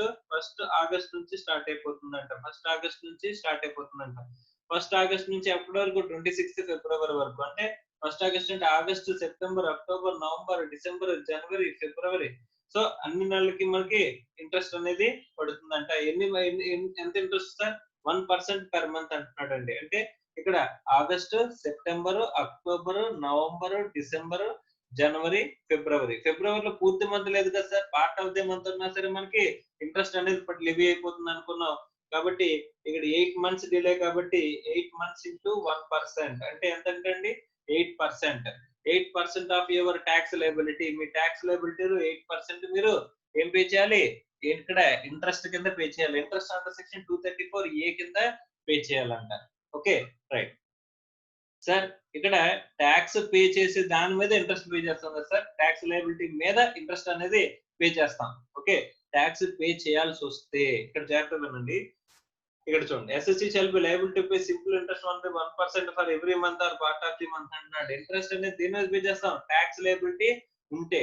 ఓకే సో అక్కడ ఈ ట్యాక్స్ లయబిలిటీ లేకపోతే చూడండి, interest shall be calculated on the amount of tax on the total income as determined under section 143(1) or on the regular assessment on the amount of tax on the total income reduced by the advance tax paid and tax deducted and collected and relief under section double taxation under section 90 or deduction from the double taxation 91 and AMT credit under section 115 JD or 115 JA MAT credit అని చెప్పేసి చెప్తున్నాడు.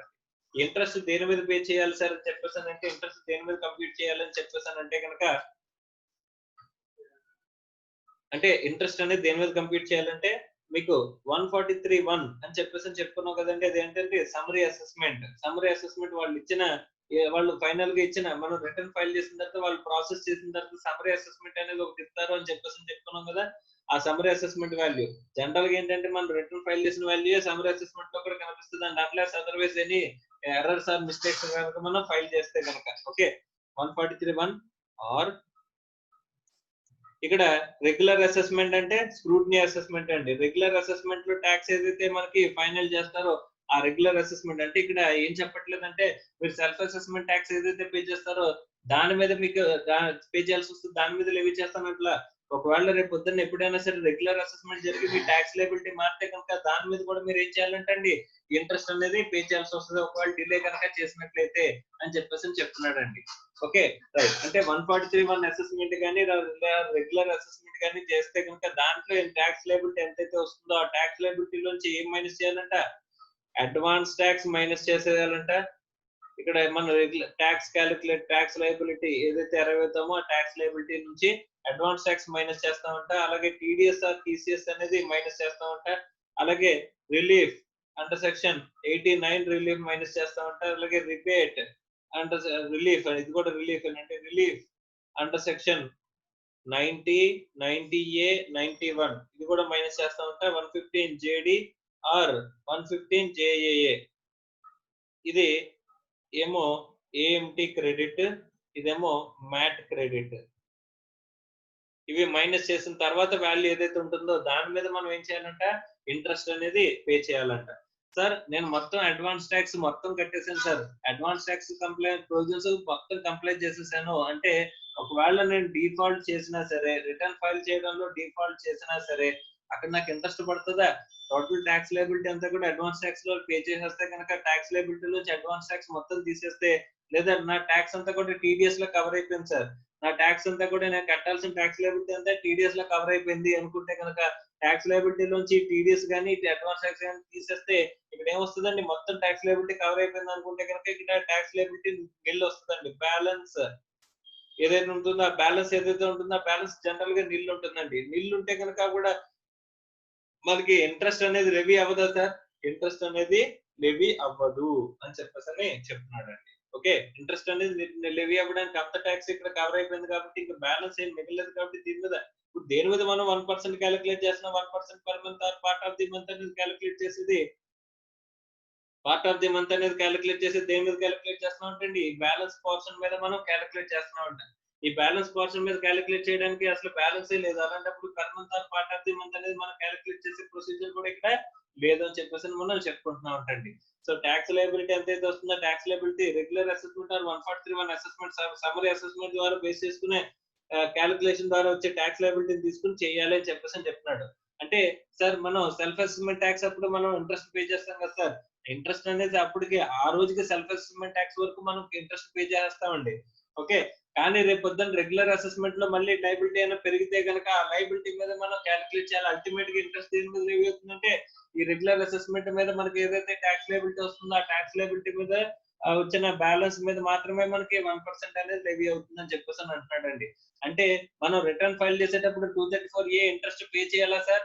Yes, pay చేయాలి. 234A interest అనేది మనం return file చేసేటప్పుడు pay చేయాలి. ఇప్పుడు ఎప్పటి వరకు, ఏ రోజునైతే నువ్వు రిటర్న్ ఫైల్ చేస్తున్నావో ఆ రోజు వరకు ఉన్న ఇంట్రెస్ట్ మీద ఆ రోజు వరకు ఇక్కడ రిటర్న్ ఫైల్ చేస్తున్నానండి 26 ఫిబ్రవరి నాడు, ఆ రోజు వరకు ఉన్న ఇంట్రెస్ట్ ని నేను పే చేయాలి కదా సార్? ఎస్, పే చేయాలి. అప్పుడే సెల్ఫ్ అసెస్మెంట్ మీద కదా సార్ పే చేస్తాం.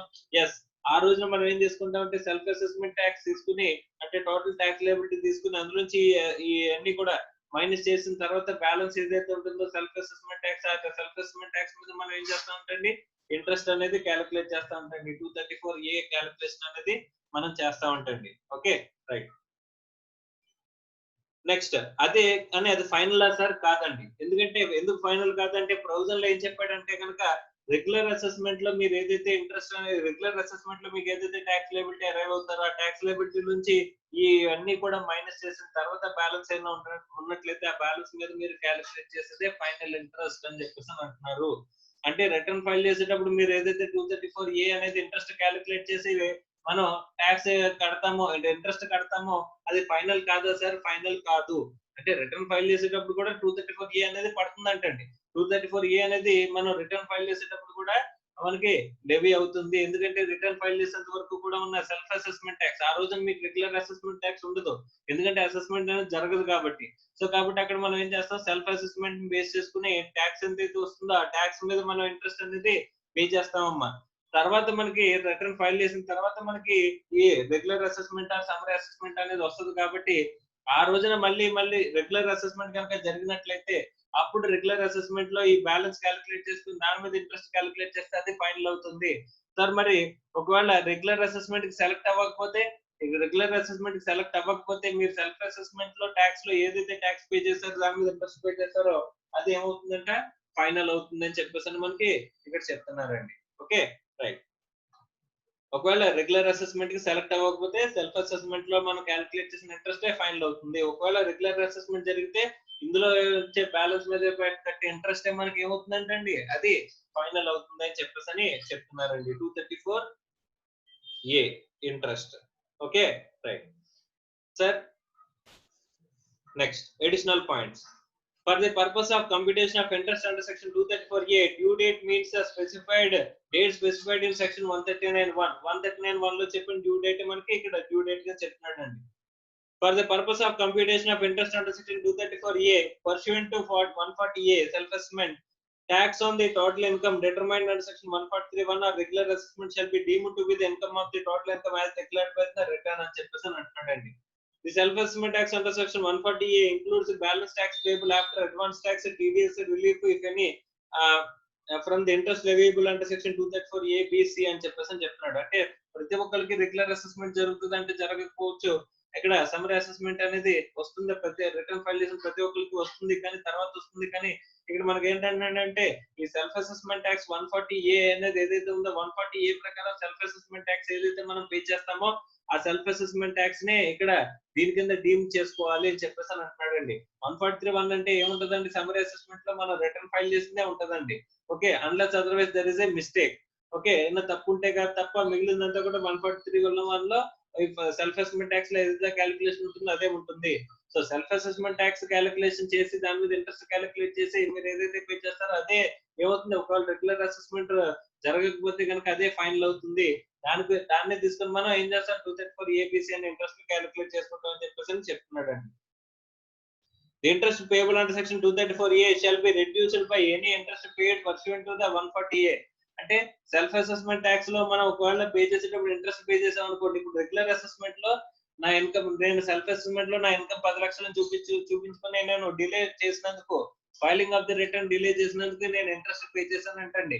Okay right. రెగ్యులర్ అసెస్మెంట్ లో ఒకవేళ నా లైబిలిటీని 10 లక్షల నుంచి ఇంకో 5 లక్షలు పెంచారు అనుకోండి, అలాంటప్పుడు మొత్తం 15 లక్షల మీద మనకి ఏం క్యాలిక్యులేట్ అవుతుంది, ఈ అడ్జస్ట్మెంట్ చేసిన తర్వాత బ్యాలెన్స్ ఏదైతే ఉంటుందో దాని మీద ఇంట్రెస్ట్ అనేది క్యాలిక్యులేట్ అవుతుంది.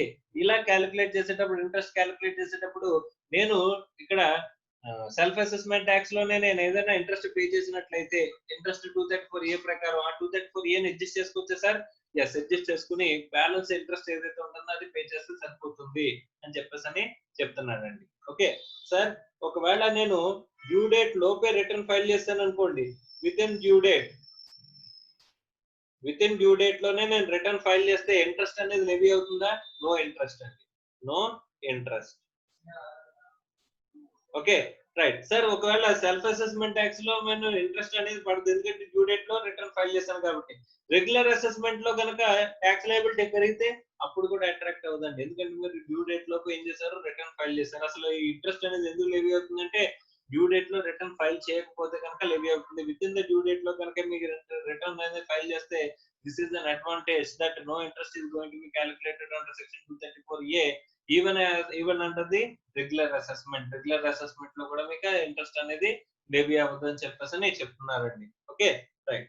So next, the interest payable under section 234A shall be reduced by any interest paid in pursuant to section 140A.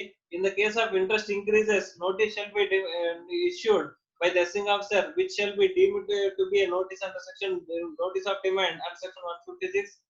In case of interest reduces, the excess amount will be paid as refunded అంటున్నాడండి. ఒకవేళ మనం ఈ regular assessment చేసినప్పుడు regular assessment లో ఇంకా interest అనేది ఇంకా పెరుగుతుంది అనుకోండి, అంటే మన సెల్ఫ్ అసెస్మెంట్ ట్యాక్స్ లో పే చేసిన ఇంట్రెస్ట్ కంటే అడిషనల్ ఇక్కడ రెగ్యులర్ అసెస్మెంట్ లో ట్యాక్స్ లయబిలిటీ పెరగడం వల్ల ఇంట్రెస్ట్ కూడా ఇంక్రీజ్ అవుతుంది. అలా ఇంక్రీజ్ అయితే కనుక ఆ ఇంట్రెస్ట్ కూడా మనం అడగడానికి నోటీస్ అనేది ఇవ్వచ్చు. దాన్ని 156 డిమాండ్, నోటీస్ ఆఫ్ డిమాండ్ అంటారండి. చాలా పాపులర్ సెక్షన్ అండి. సెక్షన్ 156 అనేది నోటీస్ ఆఫ్ డిమాండ్ అనేది చాలా పాపులర్ సెక్షన్, గుర్తుపెట్టుకోవాల్సిన సెక్షన్ అండి. Okay right.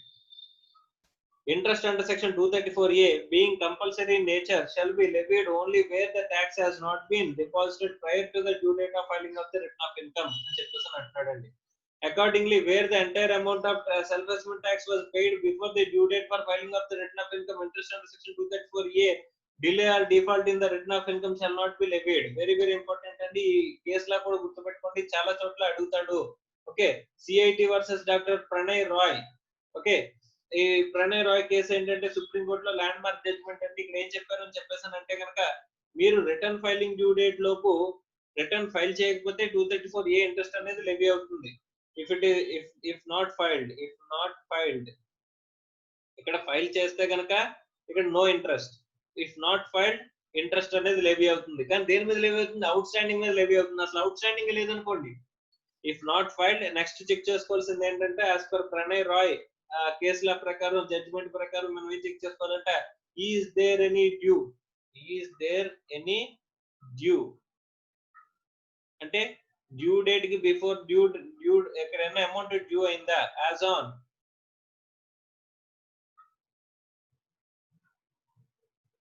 రిటర్న్ ఫైల్ చేసే టైంకి ఏమైనా డ్యూ ఉందా అంటే ముందే మనం పే చేస్తే కనుక, అంటే that is tax paid before due date under section 139(1) due date కంటే ముందే మనం ఏం చేసామంటే ట్యాక్స్ అనేది పే చేసేసామంట. Tax paid before the due date under section 139(1) due date లోపు మనం ఏం చేసామంట, ట్యాక్స్ అనేది పే చేసేసామంట.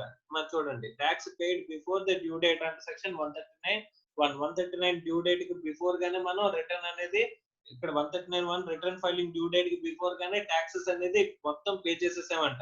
పే చేసేస్తే as on the filing of the return నాటికి డ్యూ ఉందా, లేదంట. అంటే if taxes are paid within the due date, no interest. ఏంటంటే నో ఇంట్రెస్ట్ అంటే, సార్ రిటర్న్ ఫైల్ చేయడంలో డ్యూ అయినందుకే కదా సార్ మనకి లెవీ అయింది, రిటర్న్ ఫైల్ చేయడంలో లేట్ చేసినందుకే కదా సార్ ఇక్కడ ఇంట్రెస్ట్ అనేది లెవీ అవుతుంది. కరెక్టే, రిటర్న్ ఫైల్ చేయడంలో లేట్ చేసినందుకే నీకు ఇంట్రెస్ట్ అనేది లెవీ అవుతుంది. కానీ రిటర్న్ ఫైలింగ్ డ్యూ డేట్ లోపు గవర్నమెంట్ ఏది ఇంపార్టెంట్ అంటే, రిటర్న్ అంటే ఒక పేపర్ ఫామ్ అండి, కానీ ట్యాక్స్ అనేది అమౌంట్.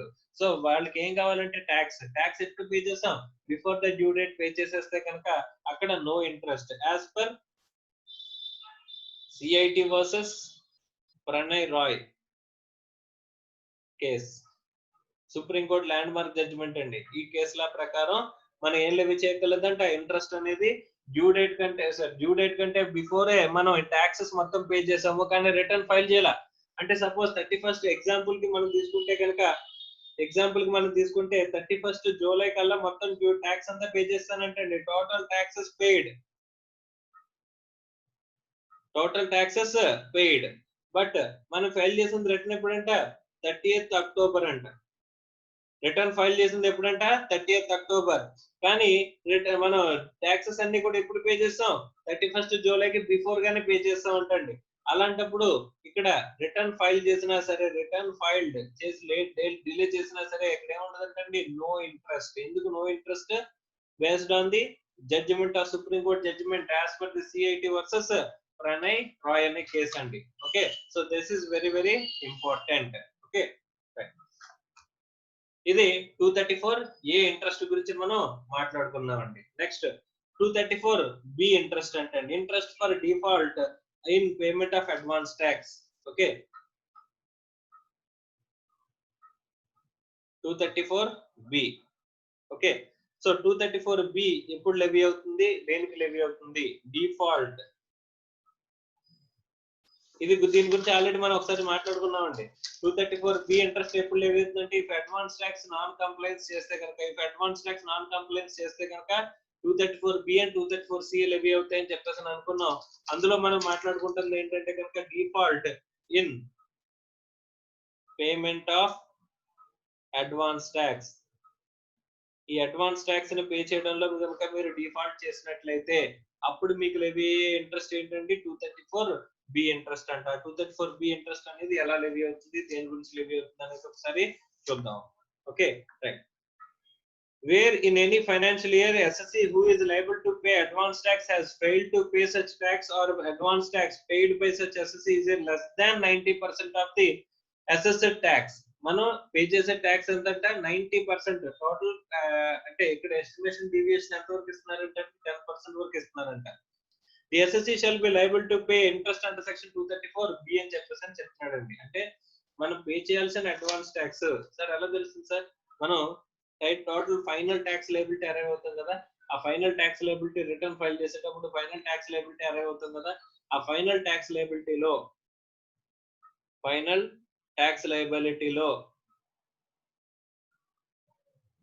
ఎంత పర్సెంటేజ్ అంట? 90% మనం ఎలా పే చేసి ఉండాలంట? అడ్వాన్స్ ట్యాక్స్ కింద పే చేసి ఉండాలంట. అడ్వాన్స్ ట్యాక్స్ అనేది పే చేసి ఉండాలంట. Okay. So final tax liability మనం రిటర్న్ ఫైల్ చేసేటప్పుడు ఫైనల్ ట్యాక్స్ లయబిలిటీ అరైవ్ అవుతామండి. While filing return of income return of income file చేసేటప్పుడు ఫైనల్ ట్యాక్స్ లయబిలిటీ అరైవ్ అవుతాం. ఆ ఫైనల్ ట్యాక్స్ లయబిలిటీ ఏదైతే అరైవ్ అవుతామో అందులో 90% ఎందులో కవర్ అవ్వాలంట? అడ్వాన్స్ ట్యాక్స్ పెయిడ్ లో కవర్ అయిపోవాలంట. కవర్ అవ్వకపోతే ఏం చేస్తారు సార్? కవర్ అవ్వకపోతే ఏం చేస్తారు? 234B ఇంట్రెస్ట్ అనేది లెవీ చేస్తారు. నువ్వు డిఫాల్ట్ అయ్యావు అని చెప్పేసి నువ్వు ఏం చేస్తారంట? Then they will levy 234B interest అనేది 234B లో లెవీ చేస్తారంట. చూడండి ఒకసారి మళ్ళీ. Where in any financial year an assessee who is liable to pay advance tax has failed to pay such tax or advance tax paid by such assessee is less than 90% of the assessed tax. అసలు tax ఏ pay చేయ advance tax ఏ pay చేయకపోయినా లేకపోతే pay చేసిన tax లోంచి మన pay చేసిన tax self assessment tax లో 90% కంటే తక్కువ ఉన్నా అక్కడ మనకి ఏమంటున్నాడండి? Assessee shall be liable to pay interest under section 234B. First of all మీరు అడ్వాన్స్ ట్యాక్స్ పే చేయడానికి లైబుల్ అవ్వాలి. లైబుల్ అయ్యి ఆ తర్వాత ఫైనల్ అసెస్మెంట్ కి అడ్వాన్స్ ట్యాక్స్ కి డిఫరెన్స్ ఉండాలి. ఉండి అందులో 90% ఆఫ్ ది అమౌంట్ అనేది మనం పే చేయకపోతే అసలు మనం అడ్వాన్స్ ట్యాక్స్ పే చేయకపోయినా సరే ఇక్కడ మనకి డిఫరెన్స్ అనేది అరైజ్ అవుతుంది. మనం పే చేసిన కొంత డిఫరెన్స్ అనేది అరైజ్ అయ్యే అవకాశం ఉంది. ఒకవేళ మనం పే చేయడంలో లేట్ చేసాం, అక్కడ పే చేసిందంతా టోటల్ ట్యాక్స్ లయబిలిటీలో 90% కంటే తక్కువ పే చేసాం అంటే కనుక అక్కడ మనం ఏం చేసినట్టంటే వీ హ్యావ్ డిఫాల్ట్ చేసినట్టేనంటే అప్పుడు 234B అనేది లెవీ అవుతుందని చెప్పేసి చెప్పారండి. In such cases, assessee shall pay simple interest at the rate of 1% per month or part of the month, part thereof from first day of the April following the financial year to the date of payment అని చెప్పేసి అంటున్నాడండి. ఎక్కడి నుంచి ఎక్కడి వరకు చెప్తున్నాడండి? 234B అనేది చాలా డేంజరస్ సెక్షన్ అండి. 234B అనేది చాలా డేంజరస్ సెక్షన్. ఎందుకంటే ఇక్కడ దీన్ని కనుక వదిలేమనుకోండి ఎక్కడికి వెళ్ళిపోతుంది? మనం ఎన్నాళ్ళైతే పేమెంట్ చేయకుండా డిలే చేస్తామో అన్నాళ్ళకి కూడా మనకి ఇంట్రెస్ట్ అనేది లెవీ అవుతుందంట. ఎందుకు ఇది కన్నింగ్ సెక్షన్ అండ్ ఇది పెద్ద సెక్షన్ అనేది ఎలా దేని గురించి అనేది చెప్తున్నాం. ఏ రోజు నుంచి ఏ రోజు వరకు లెవీ చేస్తానంటున్నారండి? Assessee shall pay simple interest 1% per month or part of the month from the first day of the April. అంటే అసెస్మెంట్ ఇయర్ స్టార్టింగ్ నుంచి. మీరు డిఫాల్ట్ ఏంటంటే అడ్వాన్స్ ట్యాక్స్ అండి. అడ్వాన్స్ ట్యాక్స్ అంటే మీరు ప్రీవియస్ ఇయర్ 2019-20 అనుకోండి, అసెస్మెంట్ ఇయర్ 2020-21 అనుకుంటే కనుక ఎక్కడి నుంచి స్టార్ట్ అవుతుందంటే first day of the assessment year తో స్టార్ట్ అవుతుంది అంటండి. అంటే first day of the assessment year అంటే 1st April 2020 నుంచి స్టార్ట్ అవుతుంది అంటండి ఇంట్రెస్ట్ లెవీ అవ్వడం. ఓకే. సో ఒకవేళ మీరు అడ్వాన్స్ ట్యాక్స్ అనేది మీరు పే చేసేసారు అనుకోండి, పూర్తిగా 100% లేదా 90% ఎక్కువగా మీరు పే చేస్తారు అనుకోండి, ఇప్పటికి 31st March కే. మా జాగ్రత్తగా గుర్తుపెట్టుకోండి, 31st March అంటున్నాను. అంటే first last installment of the advance tax last installment ఏంటండి? 15th March. అంటే 234B లెవీ అవ్వకూడదు అని చెప్పేసి అంటే కనుక 31st March కే మొత్తం కనుక మీరు పే చేసేసినట్లయితే, ఒకవేళ డిలే జరిగినా అక్కడ 15th March తర్వాత జరిగితే కనుక 15th March తర్వాత కనుక మనం పేమెంట్ చేసాము, అది ఎప్పుడు చేసాం? 31st March లోపు చేసాము అయినా పర్లేదు. 31st March కూడా నువ్వు పే చేయలేదు అని చెప్పేసి అనుకుంటే కనుక అప్పుడు ఎక్కడితో స్టార్ట్ అవుతుందండి ఇంట్రెస్ట్? 1st April తో స్టార్ట్ అవుతుందండి. ఎంత percentage? 1% per month or part of the month కి మనం పడుతుందంటే పార్ట్ ఆఫ్ ది మంత్ కి ఇక్కడ ఇంట్రెస్ట్ పడుతుందంటే the amount on which interest shall be calculated shall be amount equal to the assessed tax or on the amount by which advance tax paid falls short of the assessed tax అని చెప్తున్నాడు.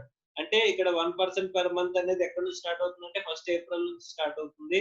ఈ 1st April నుంచి start అవుతున్న ఇక్కడ మనకి tax liability ఎలాగని అంటే కనుక ఇక్కడ 1% క్యాలిక్యులేషన్ ఎక్కడ నుంచి అసెస్డ్ ట్యాక్స్ ఏదైతే ఉంటుందో మనం అసెస్ చేసిన అసెస్డ్ ట్యాక్స్ కానీ లేదా డిఫరెన్స్ ఏదైతే ఉంటుందో అడ్వాన్స్ ట్యాక్స్ కి difference between assessed tax and advance tax. ఈ అడ్వాన్స్ ట్యాక్స్ కి అసెస్డ్ ట్యాక్స్ కి డిఫరెన్స్ ఏదైతే ఉంటుందో ఆ డిఫరెన్స్ వాల్యూ మీద లేదా ఈ అసెస్డ్ ట్యాక్స్ అని అసలు మనం అడ్వాన్స్ ట్యాక్స్ పే చేయలేదు అనుకోండి, అప్పుడు అసెస్డ్ ట్యాక్స్ మీద మనకి ఎంత ఇంకా 1% పర్ మంత్ అనేది లెవీ అవుతుంది. అంటే first day of the April అంటే ఇంకా ఎక్కడ వరకు లెవీ అవుతుంది, 31st మార్చ్ వరకు మనం మొత్తం పే చేసాం అనుకోండి అడ్వాన్స్ ట్యాక్స్, అప్పుడు మనకి ఇంట్రెస్ట్ ఏం రాదండి, 234 ఇంట్రెస్ట్ రాదండి. కానీ ఎప్పుడు స్టార్ట్ అవుతుంది, ఒకవేళ 31st మార్చ్ కనుక మీరు ఏమి ఇంకా పే చేయలేదు లేదా పే చేసిన దాంట్లో తక్కువ పే చేశారని చెప్తుంది కనుక అనిపిస్తే, అప్పుడు ఫస్ట్ ఏప్రిల్ నుంచి స్టార్ట్ అవుతుందంట. ఎక్కడితో ఎండ్ అవుతుందంట, up to tax paid. Sir నేను పే చేయడానికి 3 ఇయర్స్ పట్టింది, ఇక్కడ అసెస్డ్ ట్యాక్స్ ఏదైతే ఉంటుందో అసెస్డ్ ట్యాక్స్ కి డిఫరెన్స్ మీద నేను ట్యాక్స్ పే చేయడానికి 3 ఇయర్స్ పట్టిందంటే కనుక ఈ ఇంట్రెస్ట్ కూడా ఎన్నాళ్ళు ఉంటుందంటండి, ఆ ట్యాక్స్ పే చేసేంత వరకు కూడా మనకి ఇంట్రెస్ట్ లెవీ అవుతానే ఉంటుందంటండి 1% పర్ మంత్. అంటే 36 మంత్స్ డిలే చేశాను అనుకోండి సార్, ఎంత ఎంత ఎన్నాళ్ళు పడుతుందండి, 36% అనేది ఇంట్రెస్ట్ పడిపోద్దండి, 36% ఇంట్రెస్ట్ పడిపోద్దంట. అలా ఒక 18 మంత్స్ కనుక నేను డిలే చేశాను అనుకోండి, ఎంత 80% ఆఫ్ ది ట్యాక్స్ అనేది నేను ఇంట్రెస్ట్ కింద కట్టాల్సి వస్తుందంట.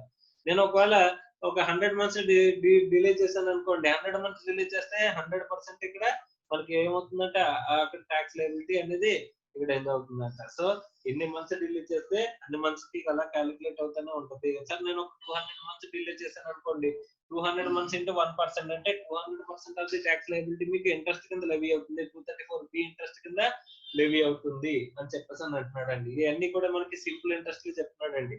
234A కానీ 234B కానీ ఏంటి కాంపౌండింగ్ ఇంట్రెస్ట్ లేదు, ఓన్లీ సింపుల్ ఇంట్రెస్ట్ గురించే మాట్లాడుతున్నాడండి. Okay right. Next additional points. Assessed tax calculated on the total income less tax deducted source relief of tax allowed under section 89. Any tax credit allowed is set off in accordance with the provisions of the section 115 JD. ఎన్ని తీసేసిన తర్వాత మనం tax liability మీద assessed tax నుంచి ఎన్ని తీసేసిన తర్వాత tax చూస్తా ఉంటాం. Where self-assessment tax paid by the assessee under the section 140A, otherwise interest shall be calculated up to the date of payment of such tax and reduced by the interest if any paid under 140A. Self assessment tax లో మీరు ఏమైనా interest pay చేస్తే కనుక అది minus చేస్తారంటండి. కానీ అది ఎప్పటి వరకు ఇంట్రెస్ట్ క్యాలిక్యులేట్ అవుతూనే ఉంటది. మనం ఎంత ఎప్పుడైతే ఇంట్రెస్ట్ ట్యాక్స్ పే చేస్తాం అప్పటి వరకు ఇంట్రెస్ట్ అనేది క్యాలిక్యులేట్ అవుతూనే వెళ్తుందంటండి. Okay right. అంటే ఒకవేళ మనం రెగ్యులర్ అసెస్మెంట్ లో నేను కనుక ట్యాక్స్ పే చేయాల్సి వస్తే అక్కడి వరకు కూడా మనకి ఏమవుద్ది, ఫస్ట్ ఏప్రిల్ నుంచి ఆ రెగ్యులర్ అసెస్మెంట్ వరకు ఉన్న పీరియడ్ అందరికీ కూడా నాకు ఏమవుతుందంటే ఇంట్రెస్ట్ అనేది క్యాలిక్యులేట్ అవుతుంది. అదేంటి 234B అనేది ఇంట్రెస్ట్ అనేది క్యాలిక్యులేట్ అవుతుంది. అదే నేను 230 ఇక్కడ సెల్ఫ్ అసెస్మెంట్ ట్యాక్స్ పే చేసేటప్పుడు అక్కడ వరకు జరిగిన డిలేకి నేను ఏమైనా ఇంట్రెస్ట్ పే చేసినట్లయితే అంటే ఆ ఇంట్రెస్ట్ ఏం చేస్తారంటే క్రెడిట్ కింద ఇస్తారు అని చెప్పేసి అంటున్నాడండి. ఇప్పుడు నేను రిటర్న్ ఫైల్ చేసింది ఎప్పుడంటే 30th సెప్టెంబర్ రిటర్న్ ఫైల్ చేశానంటండి. 30th సెప్టెంబర్ అంటే నేను ట్యాక్స్ ఆడిట్ కి లైబుల్ అవుతున్నానండి. ట్యాక్స్ ఆడిట్ కి లైబుల్ అవ్వడం వల్ల నాకు 30th సెప్టెంబర్ కి డ్యూ డేట్ అంట. ఈ రోజు నేను return file చేస్తున్నానంట.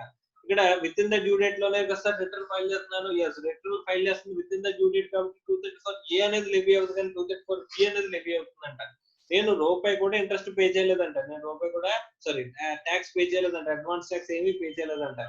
Advance tax paid నిల్,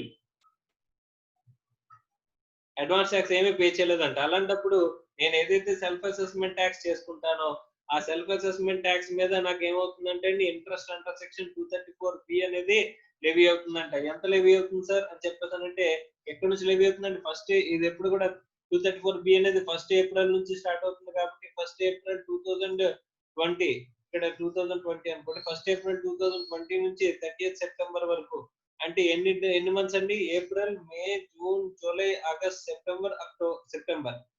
ఓకే అంటే April May June July August September అంటే ఎన్ని మంత్స్ అండి, ఒక 6 మంత్స్ అండి. సో 6 మంత్స్ అంటే ఎంత పర్సెంటేజ్ అంటే 6% అంట. 6% ఇంట్రెస్ట్ అనేది లెవీ అవుతుంది.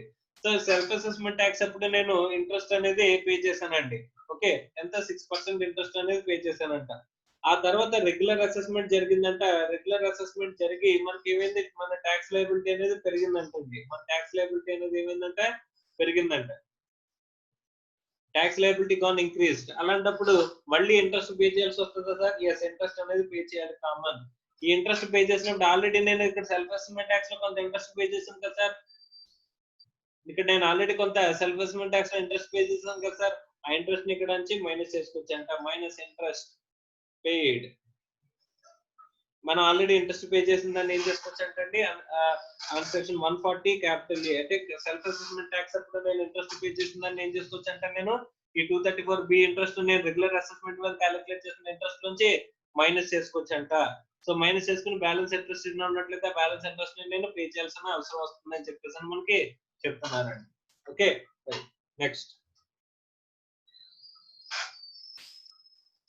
common points for 234A and 234B. 234A ki 234B ki common points and under this provisions of 234A and 234B interest is chargeable per month or part of the month. This means every even where the delay for the part of the month, say even for 1 day interest will be chargeable for a month. అంటే రెండిట్లో common point ఏంటంటే per month or part of the month అన్నారు కాబట్టి అక్కడికి ఒకటే point అండి. అంటే 1% 1 day delay జరిగినా సరే మంత్ అంతటికి కూడా ఇంట్రెస్ట్ అనేది పడుతుంది అని చెప్పేసి అంటున్నారండి. Where interest is to be calculated for every month or part of the month comprised in the period, any fraction of the month shall be deemed to be the full month and interest shall be calculated. The amount of tax in respect of which interest is to be calculated is to be rounded up to the nearest multiple of 100. Any fraction of 100 is to be ignored. అని చెప్పేసి చెప్తున్నాడు.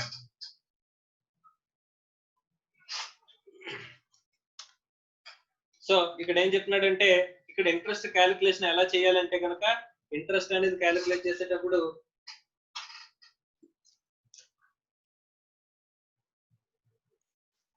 అమ్మా ఇవాళ GST class cancel అయిందంటమ్మా. So ఈ టైంలో మన account class.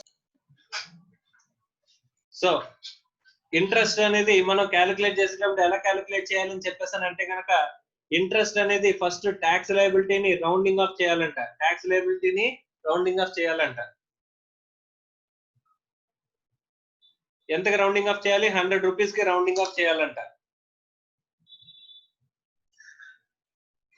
So interest అనేది ఎలా క్యాలిక్యులేట్ చేయాలంటే 234A గానీ 234B గానీ మనకి ఏం చెప్తున్నాడంటే 234B గానీ రెండింటికి కామన్ పాయింట్స్ గురించి మనం మాట్లాడుకుంటున్నాం. ఇంట్రెస్ట్ అనేది per month or part of the month even 1 day delay చేసినా సరే మనం 1% మంత్ అంతటికి లెవీ చేసేయాలనుకున్నాం. ఇంట్రెస్ట్ అనేది క్యాలిక్యులేట్ చేసేటప్పుడు ఫస్ట్ ట్యాక్స్ లయబిలిటీని ఏం చేయాలంట? రౌండింగ్ ఆఫ్ చేయాలంటే 100 రూపీస్ రౌండింగ్ ఆఫ్ చేయాలంట అండి. నార్మల్ గా మనం నేర్చుకున్న రౌండింగ్ ఆఫ్ 10 రూపీస్ కండి, కానీ ఇక్కడ 100 రూపీస్ కి రౌండింగ్ ఆఫ్ చేయడం అనేది important. Rounding off to the nearest multiple of 100 and any fraction of 100 should be ignored. అంటే 100 ఫ్రాక్షన్ అంటే ఇక్కడ ఇప్పుడు సపోజ్ 24,579 వచ్చింది అనుకోండి, దేన్ని ఏం చేయాలి? ఫ్రాక్షన్ ఏమో ఉంటే ఇగ్నోర్ చేయాలి. 24,500 కి మనం ట్యాక్స్ అనేది ఇంట్రెస్ట్ ఇది 24,500 కింద తీసుకుని మనం ఇంట్రెస్ట్ అనేది క్యాలిక్యులేట్ చేయాలంటండి. అర్థమవుతుందా? Right. Next, the provisions of section 234A and 234B makes it clear that ultimate calculation of interest shall be on the basis of the assessed tax. Okay, assessed income. The calculation of the interest on the tax on the returned income is relevant only for the time of filing of the return of income as at the time of as at the point of time. The assessed tax is not known. అమ్మా ఈ రోజున మనం return file చేసే రోజుకి 234A లోని ఇదే point, 234B లోని ఇదే పాయింట్. ఇంతకు ముందు మనం చెప్పుకున్నాం 234A లో గానీ 234B లో గానీ మనం ఏదైతే ఇంట్రెస్ట్ క్యాలిక్యులేట్ చేసుకుంటున్నామో 234A లో గానీ 234B లో గానీ ఇంట్రెస్ట్ మనం క్యాలిక్యులేట్ చేసేటప్పుడు మనం రిటర్న్ ఫైలింగ్ డ్యూ డేట్ అనేది ఒకటి ఉంటుంది. ఈ రెండు చోట్ల ఏమని చెప్పారండి? రెగ్యులర్ అసెస్మెంట్ అని చెప్పేసి చెప్తున్నారండి. రెగ్యులర్ అసెస్మెంట్ అనేది చెప్తున్నారు. ఈ రెగ్యులర్ అసెస్మెంట్ నాటు మనకి ఎంతైతే ట్యాక్స్ వస్తుందో అది మనకు తెలియదండి at the time of return filing. Return filing అప్పుడు మనం చేసే అసెస్మెంట్ ఇంట్రెస్ట్ అసెస్మెంట్ అనేది ఏంటంటే ఇది ఏంటంటే జస్ట్ ఎస్టిమేట్ అనుకోవచ్చు, లేదా ఆ రోజుకి ఉన్న ఇంట్రెస్ట్ అని చెప్పేసి మనం అనుకోవచ్చు. రిటర్న్ ఫైలింగ్ డ్యూ డేట్ కి మన దగ్గర రెగ్యులర్ అసెస్మెంట్ కి సంబంధించిన ఇన్ఫర్మేషన్ ఉండదు. సార్ రెగ్యులర్ అసెస్మెంట్ కి సంబంధించిన ఇన్ఫర్మేషన్ అంటే సార్ మనకి రెగ్యులర్ అసెస్మెంట్ రిటర్న్ ఫైల్ చేసిన తర్వాత ప్రొసీజర్ ఏం చెప్పుకున్నామండి? మనం రిటర్న్ ఫైల్ చేస్తాం. రిటర్న్ ఫైల్ చేసిన తర్వాత వాడు నోటీస్ ఇస్తాడు. నోటీస్ ఇచ్చిన తర్వాత మనకి రెగ్యులర్ అసెస్మెంట్ కంప్లీట్ అవుతుంది అని చెప్పేసి మనం మాట్లాడుకున్నామండి. ఈ రెగ్యులర్ అసెస్మెంట్ లో మనకి ఏదైతే assessment assessed income assessed tax వస్తుందో దాని మీద ఇంట్రెస్ట్ క్యాలిక్యులేట్ చేయడం అని చెప్పేసి 234A లోనే చెప్పారు, 234B లోనే చెప్పారండి. కానీ at the time of filing of the return మనకి రెగ్యులర్ అసెస్మెంట్ లో ఎంత ట్యాక్స్ వస్తుందనేది తెలుసా? తెలియదు. కాబట్టి ఇక్కడ మనం రిటర్న్ ఫైలింగ్ అప్పుడు మనం ఇంట్రెస్ట్ క్యాలిక్యులేట్ చేస్తున్నాం కదా సార్ అని చెప్పేసి అంటే ఇంట్రెస్ట్ క్యాలిక్యులేట్ చేయాలండి. It is just a provisional assessment, like provisional assessment లాంటిది అంటండి. ప్రొవిజనల్ అసెస్మెంట్ అంటే ఇది ఫైనల్ ఎప్పుడు అవుతుంది? రెగ్యులర్ అసెస్మెంట్ అనేది కంప్లీట్ అయ్యి ట్యాక్స్ అనేది డిరైవ్ అయిన తర్వాత అక్కడ ఇంట్రెస్ట్ అనేది ఫైనల్ అవుతుంది. ఆ ఇంట్రెస్ట్ నుంచి ఇక్కడ already regular assessment return filing అప్పుడు మనం పే చేసిన ఇంట్రెస్ట్ ప్రొవిజనల్ అసెస్మెంట్ లో మనం ప్రొవిజనల్ అసెస్మెంట్ ఆఫ్ ఇంట్రెస్ట్ అండి. Provisional assessment of interest.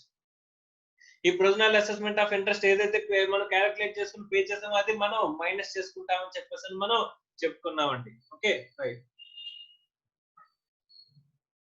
As the assessed income is not known, where the assessed income and returned income remains the same. ఇక్కడ return లో file చేసిన income regular assessment లో వచ్చిన income రెండు ఒకటే అనుకోండి, అసలు మనకి ప్రాబ్లమే లేదు. ఈ ఇంట్రెస్టే ఫైనల్ అయిపోతుందండి. Okay, right. Assessed income the calculation of interest does not change if there are additions to the returned income. ఒకవేళ రిటర్న్ ఇన్కమ్ కి కనుక ఎడిషన్స్ ఉంటే దాని interest leviable under section 234A and 234B shall be revised on the basis of the assessed tax. Again, interest charged under section 234A and 234B will undergo the change if in subsequent proceedings such as a appeal, revision, etc. the assessed tax gets modified అని చెప్పేసి చెప్తున్నానండి. అంటే ఇక్కడ return file చేసిన తర్వాత మనం చేసే interest return file చేసేటప్పుడు మనం క్యాలిక్యులేట్ చేసుకునే ఇంట్రెస్ట్ ఏ ఇంట్రెస్ట్ అంటారండి? ప్రొవిజనల్ అసెస్మెంట్ ఆఫ్ ఇంట్రెస్ట్ అని అంటున్నారండి. ఈ ప్రొవిజనల్ అసెస్మెంట్ ఆఫ్ ఇంట్రెస్ట్ మనం క్యాలిక్యులేట్ చేసుకుని తర్వాత రెగ్యులర్ అసెస్మెంట్ ఏదైతే జరుగుతుందో రెగ్యులర్ అసెస్మెంట్ లో మనకి ఇంట్రెస్ట్ ఏదైతే వస్తుందో ఆ ఇంట్రెస్ట్ నుంచి ఇంట్రెస్ట్ ని మైనస్ చేసుకుంటాము అని చెప్పేసి చెప్తున్నారు. అంటే ఫైనల్ ఏంటి సెక్షన్ లో చెప్పిన 234A and 234B లో చెప్పిన ఇంట్రెస్ట్ దేని మీద క్యాలిక్యులేట్ చేయాలండి? రెగ్యులర్ అసెస్మెంట్ లోకి వచ్చే ఇన్కమ్ మీద మనం ఇన్కమ్ ట్యాక్స్ లయబిలిటీ మీద మనం ఇంట్రెస్ట్ అనేది క్యాలిక్యులేట్ చేసుకోవాలి అని చెప్పేసి చెప్తున్నారండి. Okay, right. ఇప్పుడు 234B ఉందండి. 90% ఆఫ్ ది రెగ్యులర్ అసెస్మెంట్ లో చేసే ట్యాక్స్ కనుక మన అడ్వాన్స్ ట్యాక్స్ లో కవర్ అయిపోతే ఇక్కడ కాదు అన్నారు. అంతేగాని రిటర్న్ ఫైలింగ్ అప్పుడు ఉన్న ఇన్కమ్ ని మనం గురించి ట్యాక్స్ లయబిలిటీ గురించి మనకి చెప్పట్లేదండి. కానీ రెగ్యులర్ అసెస్మెంట్ కి సంబంధించిన ట్యాక్స్ లయబిలిటీ మనకి ఎప్పుడు తెలుస్తుందండి? రిటర్న్ ఫైల్ చేసిన తర్వాత ఆడు నోటీస్ కాల్ ఫర్ చేస్తే అప్పుడు మనకు రెగ్యులర్ అసెస్మెంట్ వస్తుందండి. సో అప్పటి వరకు మనం రిటర్న్ ఫైలింగ్ మీద ఇంట్రెస్ట్ ఏదైతే return filing due date not interest calculate చేస్తాం, ఆ ఇంట్రెస్ట్ ఏమంటున్నాం? ప్రొవిజనల్ ఇంట్రెస్ట్ అని చెప్పేసి అంటున్నామండి. Okay, right. అండ్ ఇంకో విషయం అండి, మనకి రెగ్యులర్ అసెస్మెంట్ అంటే స్క్రూటినీ అసెస్మెంట్ అని చెప్పేసి చెప్పాను. ఈ scrutiny assessment final sir? Scrutiny assessment అనేది ఫైనల్ సార్? ఈ స్క్రూటినీ అసెస్మెంట్ వాడు ఆర్డర్ ఇచ్చిన తర్వాత ఇది ఫైనల్ కాదండి, మనం కావాలనుకుంటే చేయొచ్చు. వాడు తప్పుగా కనుక మన ఇన్కమ్ ని ఎక్కువ అసెస్ చేసేసాడు అని చెప్పేసి అనుకుంటే కనుక we can go for appeal. అప్పీల్కి వెళ్ళొచ్చంటండి. అప్పీల్కి వెళ్ళిన తర్వాత వాళ్ళు అప్పీల్లో మన అప్పీలేట్ అథారిటీస్ ఏం చేయొచ్చు అంటే మనం కోర్టుకి వెళ్ళొచ్చండి. అప్పీల్కి వెళ్ళండి, కోర్టుకి వెళ్ళడం. ఈ అప్పీల్కి వెళ్ళొచ్చంటే అప్పీల్కి వెళ్తే కనుక ఇక్కడ అప్పీల్ ప్రొసీజర్స్ వేరుగా ఉంటాయండి. అప్పీల్ ప్రొసీజర్స్ ఎలాగంటే ఫస్ట్ మనం ఎప్పుడు కూడా ఫస్ట్ స్క్రూటినీ అసెస్మెంట్ ని ఎక్కడ ఛాలెంజ్ చేయాలి? ఈ ఆర్డర్ ని స్క్రూటినీ అసెస్మెంట్ ఆర్డర్ ని ఎక్కడ ఛాలెంజ్ చేయాలంటే సిఐటి అప్పీల్స్ లో ఛాలెంజ్ చేస్తామంట. ఒకవేళ అక్కడ ఓడిపోయామనుకోండి ITAT లో ఛాలెంజ్ చేస్తామంట. అక్కడ కూడా ఓడిపోతే కనుక హైకోర్టు, తర్వాత సుప్రీం కోర్టు. నార్మల్ గా ఈ డిస్ప్యూట్స్ అనేవి ఇక్కడ మనకి డిస్ప్యూట్ స్క్రూటినీ అసెస్మెంట్ లో డిస్ప్యూట్స్ అనేవి ఎలా ఉంటాయంటే కనుక స్టార్టింగ్ లో చెప్పానండి, ఫస్ట్ ఇంట్రడక్షన్ లో చెప్పుకునేటప్పుడు చెప్పాను, disputes are of two types.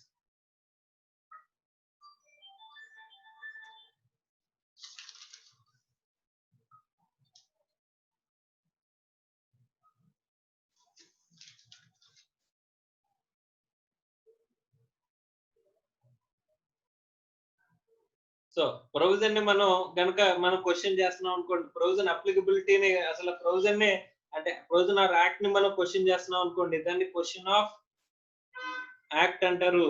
అదే మనం దాన్ని ఇంప్లిమెంటేషన్ ని మనం క్వశ్చన్ చేస్తున్నాం అనుకోండి, అప్పుడు ఇంప్లిమెంటేషన్ ఆర్ ఇంటర్ప్రిటేషన్ ని మనం క్వశ్చన్ చేస్తున్నాం అనుకోండి, దాన్ని క్వశ్చన్ ఆఫ్ ఫ్యాక్ట్ అని చెప్పేసి అంటారండి. ఈ క్వశ్చన్ ఆఫ్ ఫ్యాక్ట్ ఏంటంటే ఇక్కడ వీళ్ళు మనం క్యాలిక్యులేట్ చేయాల్సింది ఇక్కడ డిడక్షన్ నేను చేసినా సరే డిడక్షన్ ఇవ్వలేదు, కరెక్ట్ గా యాక్ట్ లో చెప్పినట్టు ఇవ్వలేదు అని చెప్పేసి ఇవ్వడం, లేదా క్వశ్చన్ ని యాక్ట్ నే క్వశ్చన్ చేయడం, యాక్ట్ ని రాంగ్ గా ఇంటర్ప్రిట్ చేశారు వీళ్ళు అని చెప్పేసి అనుకుంటే కనుక అది క్వశ్చన్ ఆఫ్ యాక్ట్ అండి.